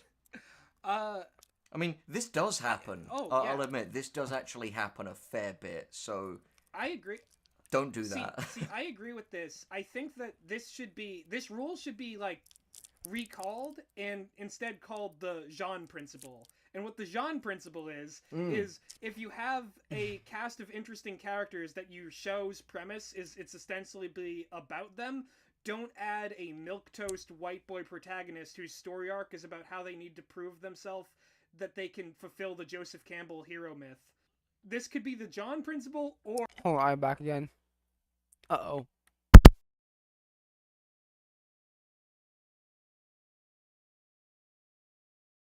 Hi, guy. Thank you.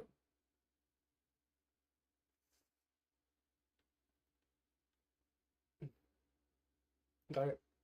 I got a ball.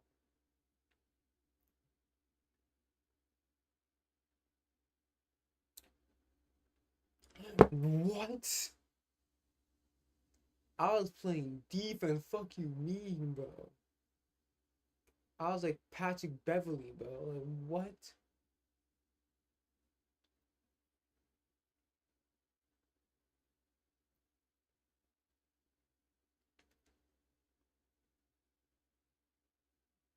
Wh- The midair shot?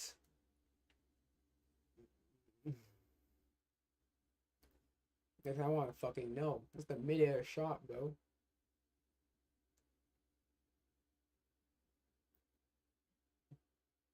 Oh my gosh, stop posting me up. Fucking shit, bro. Yeah, I switched for that, bro.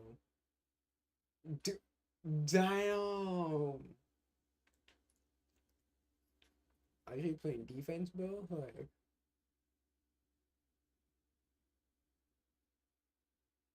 oh my goodness, oh my goodness. Yeah, right here. Yeah, nice try. Bro.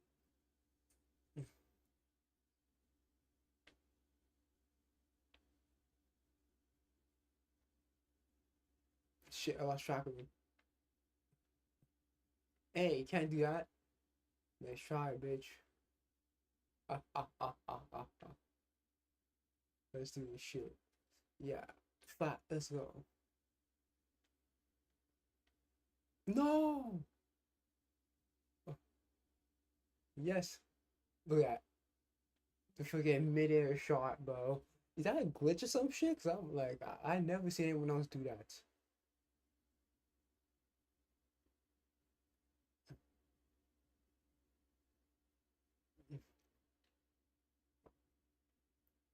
No. Right there. Get outside nothing then. Uh,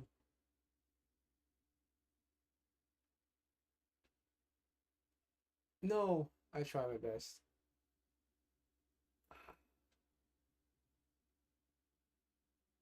Fuck. Alright, so you want to end it or something?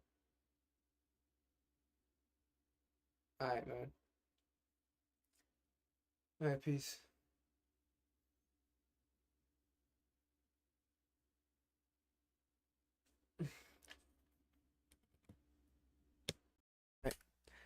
Okay, we're back. I apologize again. So my brother's falling. My brother fell. My brother's going to sleep. So now we have all the rest of the time to ourselves. Let's go back to this.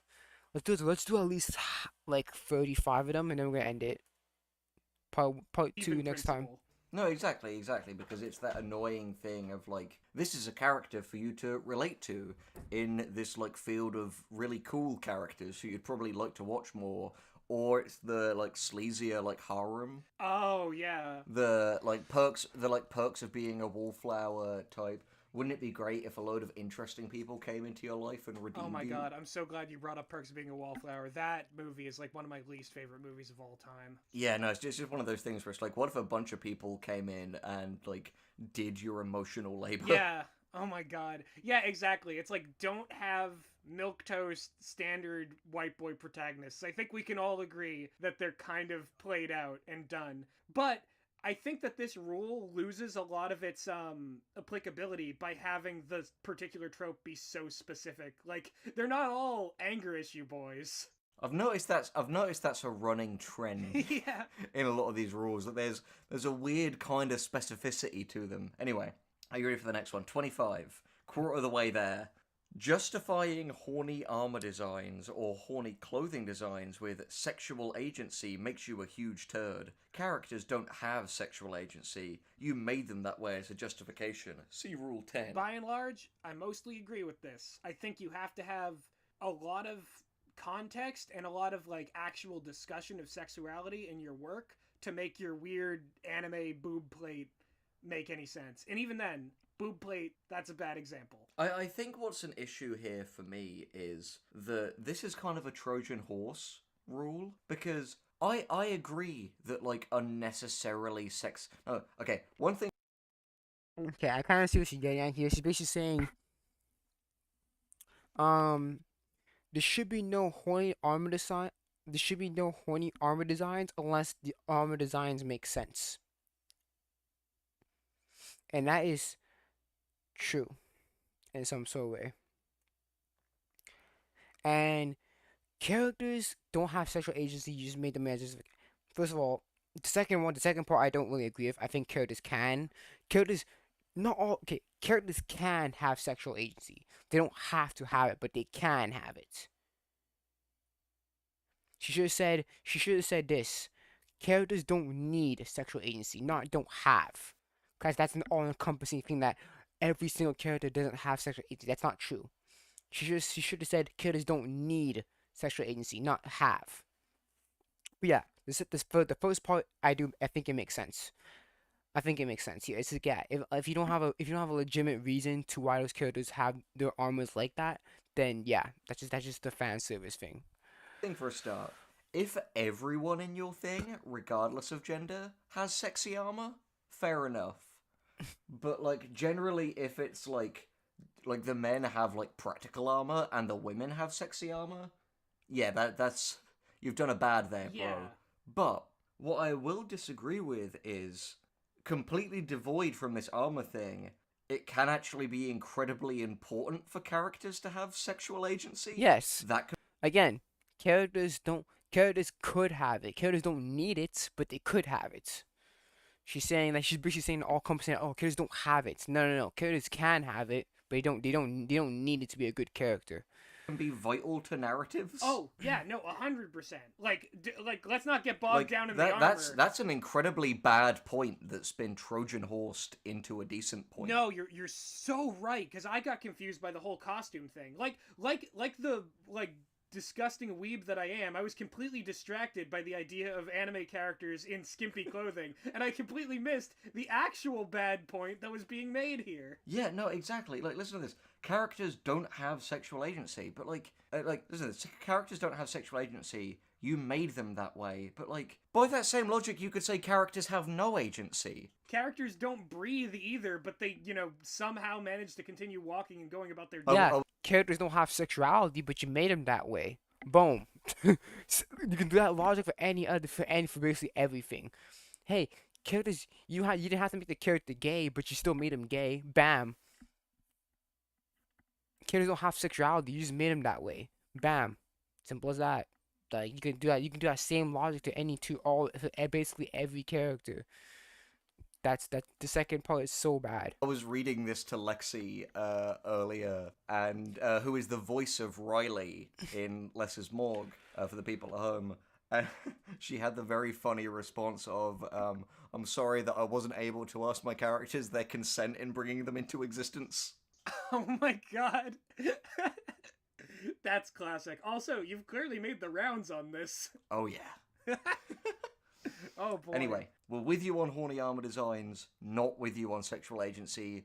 A character's sexual agency, if it's relevant, can be extremely important to the story. Yeah, you can have discussions of sexuality in a work, and sometimes those will inform the costumes, sometimes they won't. It may be better to figure out the extent to which you're doing it before you decide what they're wearing. Exactly, and that's a great tip. Yes. Anyway, next to that, 26, related to the above, if your justification is to just be honest and say you like ogling sexy characters, you're still a huge turd, but slightly less of a turd than above. Slightly.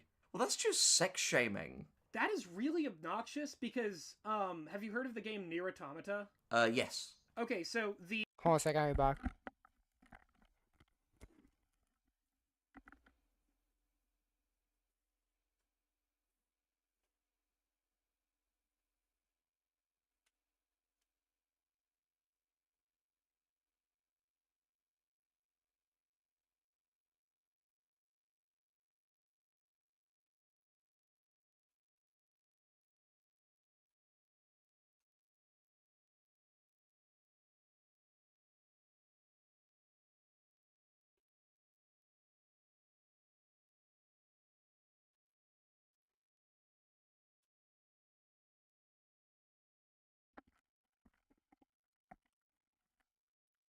Okay, I'm back.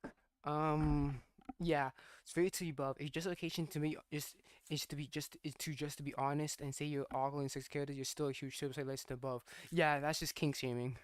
That's just sexual shaming. the main robot girl in that has this really short skirt and these heels, and that's part of her design. And when the guy who made the game was asked about it, they said, "Why did you go with the short skirt and the heels?" And he says, "Well, okay, the main reason is that I like girls." And I was like, props. That Yeah, at least being honest. Like for fucking Stella Blade, why'd you make Eve? Why does Eve look like that? Well, she's is like making attractive characters. And plus, she's based off of we rewind to make an attractive main character, and we used used the model as the body type. Bam. I don't think there's anything wrong with just making sexy characters. Just make sexy characters. owning up to it, that's just honest. Like, he wanted to make a game with a character with heels and a skirt, and because they're a robot cyborg character, they can still move in them because they've got superpowers. Again, we're going to introduce some nuance into this. If you are, for example, only doing this to the female characters or certain female characters, then yeah, you are objectifying. But if you're equal opportunity with this, then at that point, if you are still criticizing people for it, then it's just sex shaming. I think there's definitely a deeper discussion to be had, and I think I'd err more on the side that, like, if people are honest with the reasons why they're putting horny stuff in their series, then I give them way more credit than all of the people who are super coy about, like, oh, Cortana looks like a naked woman in Halo because she wants to put people off guard. Yeah, no, that's goofy. Also, she's an AI. Is anyone going to be like, wow, I really want to fuck that hologram? Like, Now the thing is, I don't want to go too deep into this because don't want to make arguments in bad faith, don't want to put words in Lily's mouth, but elements of this will come back later, and we'll get to discuss it deeper then. oh, okay, fair enough, fair enough. 27. Don't worry about... This is, I genuinely think, one of the worst rules in the entire thing. Oh, baby, oh, bring it on. So be ready for that. It's not offensive. This is just genuinely, as a professional writer, I know writers will differ, but, like, from my personal experience, I would call this 100% dead wrong. I'm ready. Don't worry about not having everything planned out beforehand. No writer or creator plans everything beforehand, and the ones who say they do are filthy liars. Writers have at best 1 to 2 story beats they're determined to include. Everything else is by the seat of their pants. This is not... That's just patently untrue. It's not universal. Different people have different approaches. Oh my god. Yeah, it's not universal.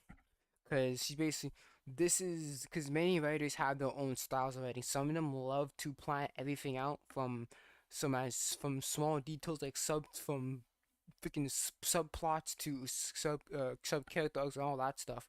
And some of them go by the seat of their pants, and some of them do a mix of both. So again, this is not a universal writing tip. So again, it really depends what your writing style is. If that works for you, fine. You know, live your truth. Do whatever works for you, but like, Gus and I, for example, we've never done it like that. So, important context, Gus and I share a lot of writing history. We started writing together on a show called Conjuria.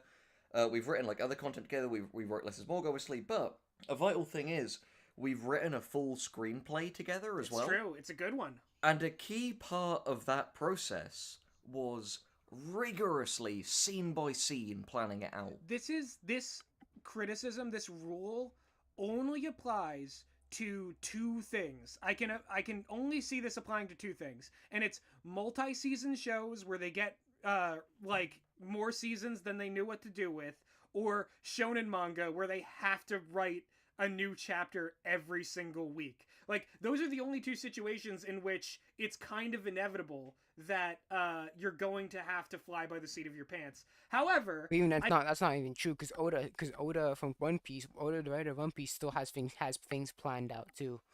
So again, even then, not every manga writer goes by the seat of their pants as well. I think that, and I hate calling people hypocrites because I don't think it makes them wrong necessarily, but this completely contradicts the rule earlier about LGBT representation in studio-driven projects. Like, in this, you're supposed to just kind of, like, lean into what the studio is making you do, and then in that, you're supposed to completely, like, break all the rules and move past it. I don't think that not having planning allows for more freedom. I think that if anyone like me has read a bunch of shonen manga, you know that the serialization has killed a lot of these stories and forced them to reach their potential. And same thing, like, these shows have run, like, for like 5 seasons. Like, The Simpsons, SpongeBob, all the fan Supernatural, maybe, but who knows? It's hell! It's hell! This next thing's angry again. 28. Don't try and then quote, do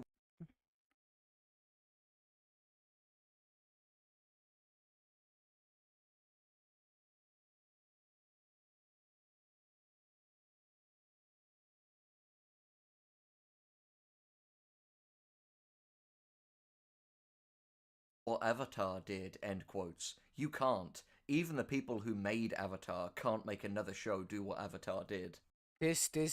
What? What do you mean? What did Avatar do? Okay, don't try and do Avatar. Okay, what did Avatar do? I can only assume it's the redemption thing because the only example that she gave was Zuko for the redemption arc. That's the only thing I can really connect to. So is it a redemption arc? I have no fucking clue. I have no clue what she's talking about here. Oh my god. Isn't- Oh my god. It's just being angry about Korra. Oh my god. That's not just be angry about Korra, because obviously Lily Orchard made a, like... This is just advice for the creators of RWBY. I mean, in retrospect, this is good advice, but at the same time, I'm just like, I'm holding both my middle fingers to the sky and whirling them around, because anybody who was going to set out to make the next Avatar was already doomed from the start. If anybody who's out there who's like, I'm gonna make the next Star Wars or the next Lord of the Rings or the next Avatar, these two world birds of you. Okay, I think ironically I agree with this rule, and that's kind of scary. So we can move on. Do a piece of advice. Don't ever write the next one else. Treat it first to you. Yes, exactly. That's the way the same person will say it. Don't worry. We have a counter at the end of the video to see how many tips we're handled and how many will like just screed. Yeah. That's one's as well. Like conflict leaders. 29. Low stakes interpersonal conflict will always be more satisfying in the long run than a saving the world. And then tagged on this, Friends is more popular than your favorite anime for a reason. The fact that she got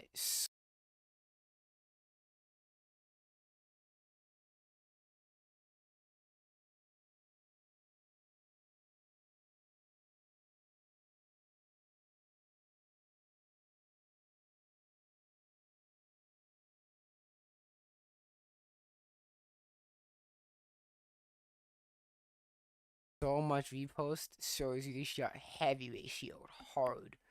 Oh, I'm dual wielding again. Whoa! It helps that Friends is in English for a start. But also, just Go off, King. I just can't believe that it's like, man, Friends is more popular than Cowboy Bebop, so that... Here's the issue. Okay, here's the problem with this one. It is true to an extent. I think the issue for people is that you always need high stakes in order to make a show entertaining. No, you don't need high stakes all the time. Sometimes it's better to have low stakes, right? It's better to have a mix of both. So I sort of agree with this. It's just that the way that she types, the way that she is the way that it's phrased. It sounds so like it sounds so like it sounds so like mean. means... Cause the issue that she says it was the issue here is that she says it was certainty. It's like it will always be more satisfying. Always, that's the issue. It's always that. It's like that's not always true. You know, you can't say it will always be more satisfying. You can't just say always. You can't. That's the problem. It just says it in such certainties. Like, well, I much I want to agree with you, but the way that you're phrasing is just like no. Just say low interpersonal conflict could be more satisfying than in the. She should have said this: low stakes interpersonal conflict could be more satisfying than in the long run than high stakes saving the world. Could be, not always be. Well, not will always be, but could be. That's the issue. She types in such certainty. It's like, well, I want to agree with you, but the way that you're typing is like, no, I can't fully agree with you on this one. That Cowboy Bebop, by the rules of capitalism, is an objectively worse piece of art. Yeah, as I'm sure Lily Orchard would agree to herself, popularity equals quality. This doesn't make any sense, and also, always. It's always better? Low stakes is always better than high stakes? Now listen, I like some low stakes stuff. I also like parodies of high stakes stuff, like Wander Over Yonder and One Punch Man. A big part of the appeal for me is because they have, like, the highest possible stakes, but they use anticlimax in such a brilliant way. I do the same thing unless it's more. I think it me here always. I think there's something said about needing the stake in the story only as high as they need for them to stay personal. Yeah, I think, like, when people say high stakes, they think high statistical stakes. They think, well, this really means off the character. Like emotional stakes. Yeah, like, for example, Infinity War, that's technically stakes, but a lot of that stuff's kind of impersonal. Whatever stakes are, just makes care happen. Yeah, make it care, that's the most important thing. Whether we're talking about the destruction of a galaxy or the destruction of a friendship, Yeah, stakes care. yeah, whether stakes are medium, rare, well done, means just make order what the customer ordered. The list. 30. This is another one. Okay. 30. Choose whether you're a comedy or a drama at the start and stick to it. Don't make a comedy and turn it into drama later on. That's to Norse people. Oh, fuck that. Fuck you, oh, Phil, fuck I guess. that. Oh my god. Okay, I don't necessarily.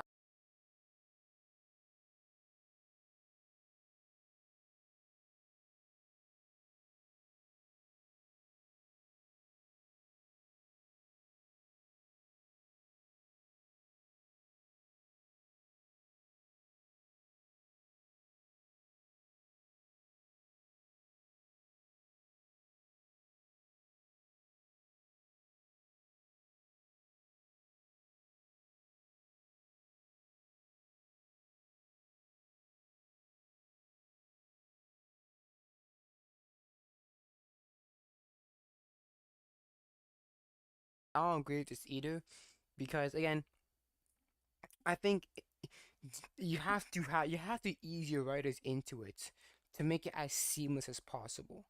If you if you do a whole 180, that's okay. Again, this is also another issue. It's like I half agree, half I disagree, because yes, you shouldn't just like yes, it's good to stick to the obviously things that you're good at, stick to the state to the genre that you're trying to attend, that the story is sticking to. But again, don't that's not necessarily turning it into another genre is not necessarily bad as long as you ease into it. Don't do a whole 180 and do something like that. It's like I'm 50-50 with this one too. This is just don't do cerebussyndrome.tvtropes.com. This Yeah. is just what that is. This I feel like this one's directed at both Steven Universe and Star vs. the Forces of Evil. It's really telling that you can just go. Yeah, cause Star Wars vs. Evil was like a funny episodic comedy show, and then it turned into like a serialized action drama. Same thing for Steven Universe. So yeah, this is probably a jab at both shows. Over these rules as if it's like, well, which show is this about? Yeah, this is like the forensic reading. Yeah, Jesus. Oh my god. Alright, so transferring this into an actual workable tip, be fluid. Have a weird, like, tonal and genre fusion. Do what works. Some of my favourite things ever, right, have been horror comedies where things have started off really silly, but by the time it's getting towards the end, I'm like, holy shit. Like, I haven't even noticed how it's happened, but, like, I'm digging my fucking fingers into the sea. Yeah, Like- I think this is important. This is like one of my writers is that genre is primarily a marketing tool in the current age. Yes. You know it's demographic you market to, but you can bounce the genre because it itself is not a iron cage for your story. Exactly. Genre is what people will drop a place to your work after you've written it. All you need to consider, exactly as Christopher wisely said, is target audience. Yeah. If you know what you're making for, the rest will come. Next one. 30, this is another one I agree with, to be honest, but with caveats. World is like salt. A pinch can make it better, 10 cups of it will not. The way I see it is, world building is not like inherently a bad thing, regardless of the quantity. I think it depends on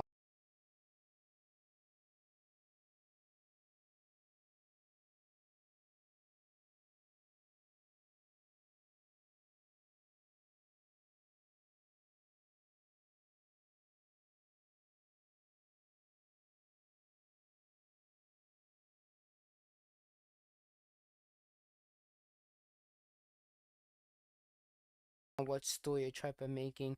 I think if you're making like a very much like an adventure story, like if you make like a grandiose like adventure story, then yeah, world building is gonna be mad important. But if it's like a small scale like romantic comedy, the world building is not gonna be very important. It just depends what genre it is. If it's like a fucking fantasy, if it's like a high fantasy type of shit, then world building is to be expected, right? If it's like a high fantasy, if it's like a high political fantasy or like some like high fantasy adventure, then we do world building is expected for sure. This depends. This is very genre. This really depends on what genre type of story type of write. If it's like a regular romantic comedy, then world building is not necessary. But if it's like an adventure, high fantasy setting, then yeah, you're gonna need world building. It's all about the, It's the genre. elegance of the application of world building. Yeah, totally. And I think that, like everything, world building should not subsume the story being told. Like the filling out of wikis and stuff should not come before anything. But But the issue is that if the world building connects to the actual plot of a story, like the power system or something like that, and it's an issue, then that's a problem. So again, this feels more like no, you know what? Maybe authors create the fandoms that perpetuate this stuff. So it could be an author problem, honestly. Yeah, I think I agree with you that Yeah, well, there's a kernel of wisdom hidden here about the amount of world building you should do. I would split this into two rules. The first rule is don't ever make exposition and info dumping your crutch. yeah, don't info dump.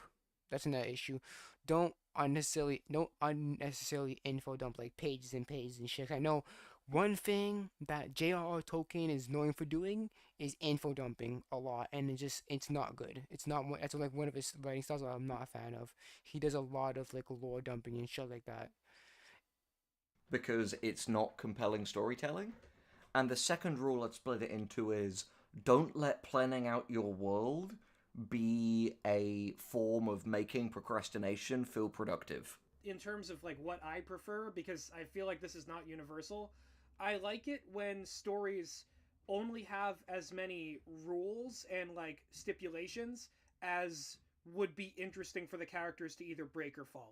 Like a good example of this is Madoka Magica, where the greater scope of the world is never explored, but you learn everything you need to do about where the powers come from, what the consequences are, and by the time the story ends, you know basically what characters have done to address their personal situations, and implications of such beyond that are obvious without needing like tons and tons of explaining past that point. Absolutely, another example again of how these rules can often be helpful. Exactly. And again, this is something that I like 95% agree with again. Mm. Rule 32, characters should always come before anything else. Like, characters are personally my favourite part of storytelling, so I'm personally agree with this.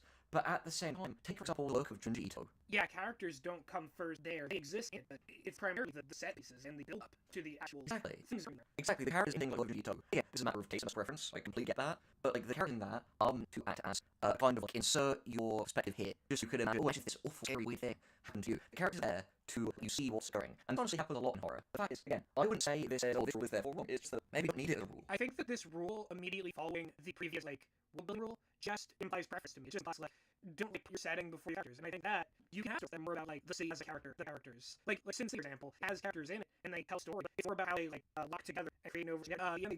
And the similar one. Yeah. So this could be as recruited, or things like very intricate mysteries. Like for example, I agree with you.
Cause the focuses more on like all like the gangs and shit rather than just the main character himself.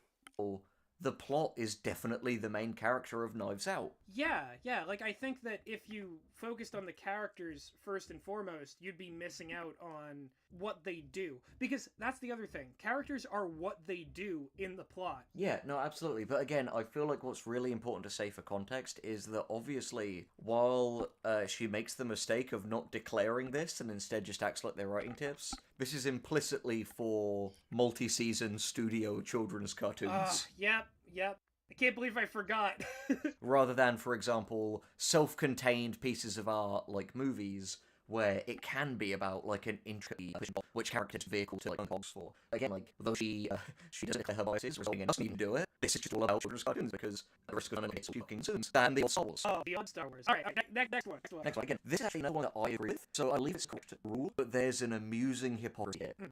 I want you to hold the grinning face of Asta the Radio Demon. You know I read this to you. Why do you... Rule 33. The protagonist should be agonist, not just...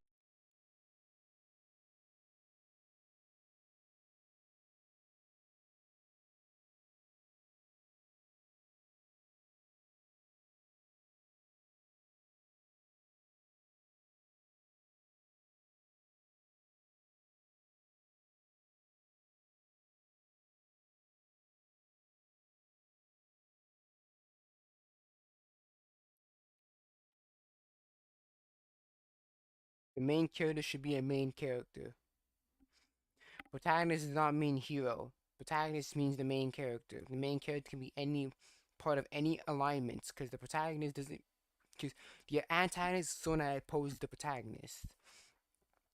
The protagonist is the main character. So, for example, if we're watching a movie or reading a book from Joker's perspective, then the protagonist would be Joker and the antagonist would be Batman. The protagonist doesn't inherently mean that's a good guy.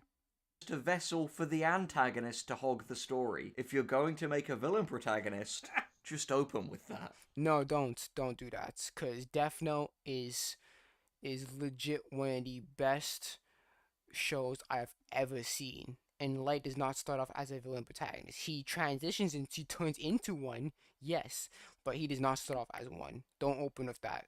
Don't listen. The second half of the rule is stupid. Don't listen to that.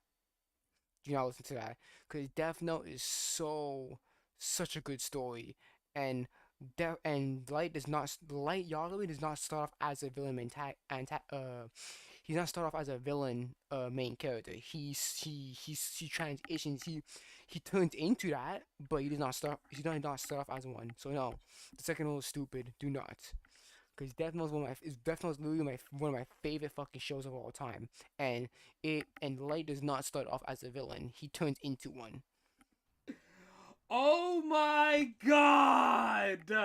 She described Alistair the Radio Demon as one of her. Again, I watched this this morning. Not putting words in her mouth. Oh my god! One of her favorite characters in all of animation. You can play the clip right now if you want to, or you can go watch the video. She said that. Now you're just getting mean. But it's so This is easy. me like wrapping like a bike chain around a baseball bat. You've just rolled up like Stelio Cantos. Stelio Cantos.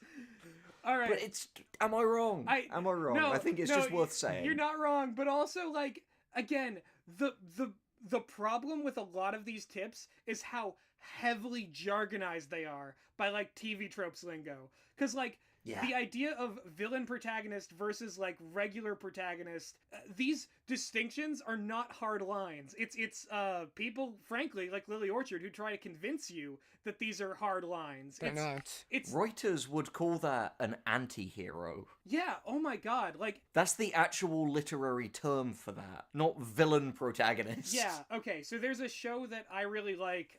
That's on Netflix now. You can go watch it. It's an anime, but it's an adaptation of a manga that came out in the 80s. It's called Dorohedoro, and nobody in that show is unequivocally the hero. It is just people Oh, I've heard of it. Dorohedoro. It's like the guy, the lizard guy. I know the main character's like a lizard.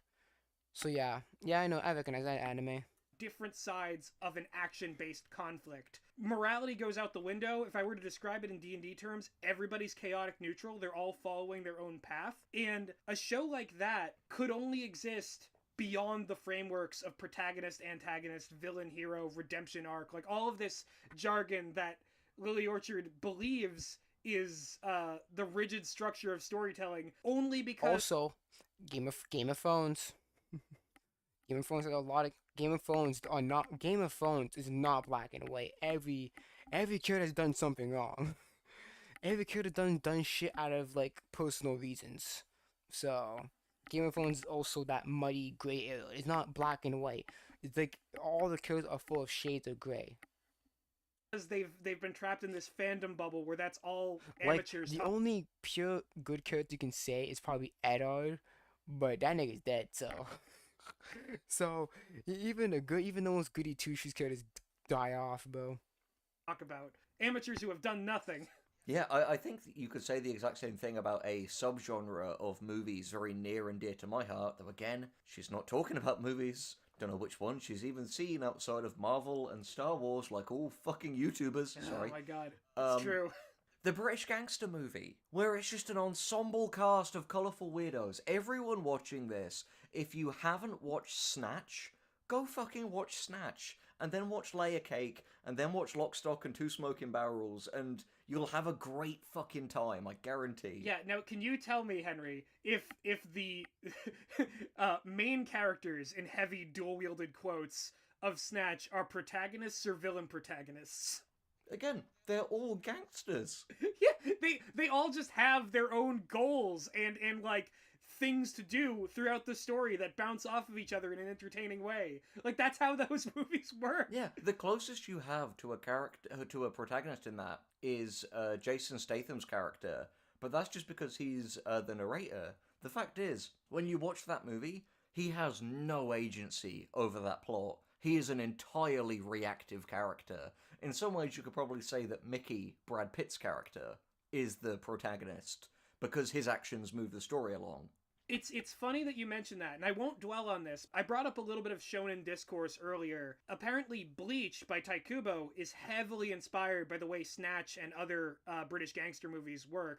And very recently, a YouTuber who I very much respect and enjoy his content, Super Eyepatch Wolf, said that Ichigo, the protagonist, was very reactive, which it's neither here nor there. Like, I think there's a discussion to be had about that, but it's interesting that that would come up, and then you describe the main character of Snatch as reactive. It really makes you think about the influences to popular media, like whether they be children's cartoons or shonen manga. Like, perhaps there are these multiple ways of telling stories that we've kind of been locked into thinking that the rules are ironclad, when really it's a grand mixture, a grand experiment of different ways of doing things. No, absolutely. In my opinion, some of the best things you can do as a writer is read, watch, and listen widely. Go out of your comfort zone. Because as Brian Koppelman, an excellent screenwriter and screenwriting teacher, said, when you go back, you'll have more colors to paint with. Yeah, in the words of Gargak from the cinematic masterpiece Horseshoe Finale, true Zen is found in eclecticism. Exactly. You ready for the next one? This is another thing that's just like a preference. Rule 34, lol. Perspective. All right, wait. I just had to get it out of my system. Go ahead. You just weren't ready for the lol, were you? No, I was not. I would have thought nothing of it if you didn't lol. Perspective shifts are a staple of storytelling. Having only one perspective isn't a stylistic choice, it's just crap. Again, disagree. Percy Jackson has one perspective, and it's only through Percy's perspective. The whole series is only through Percy's perspective, and that's it. And that's not necessarily a bad book. So I don't necessarily agree with this one either.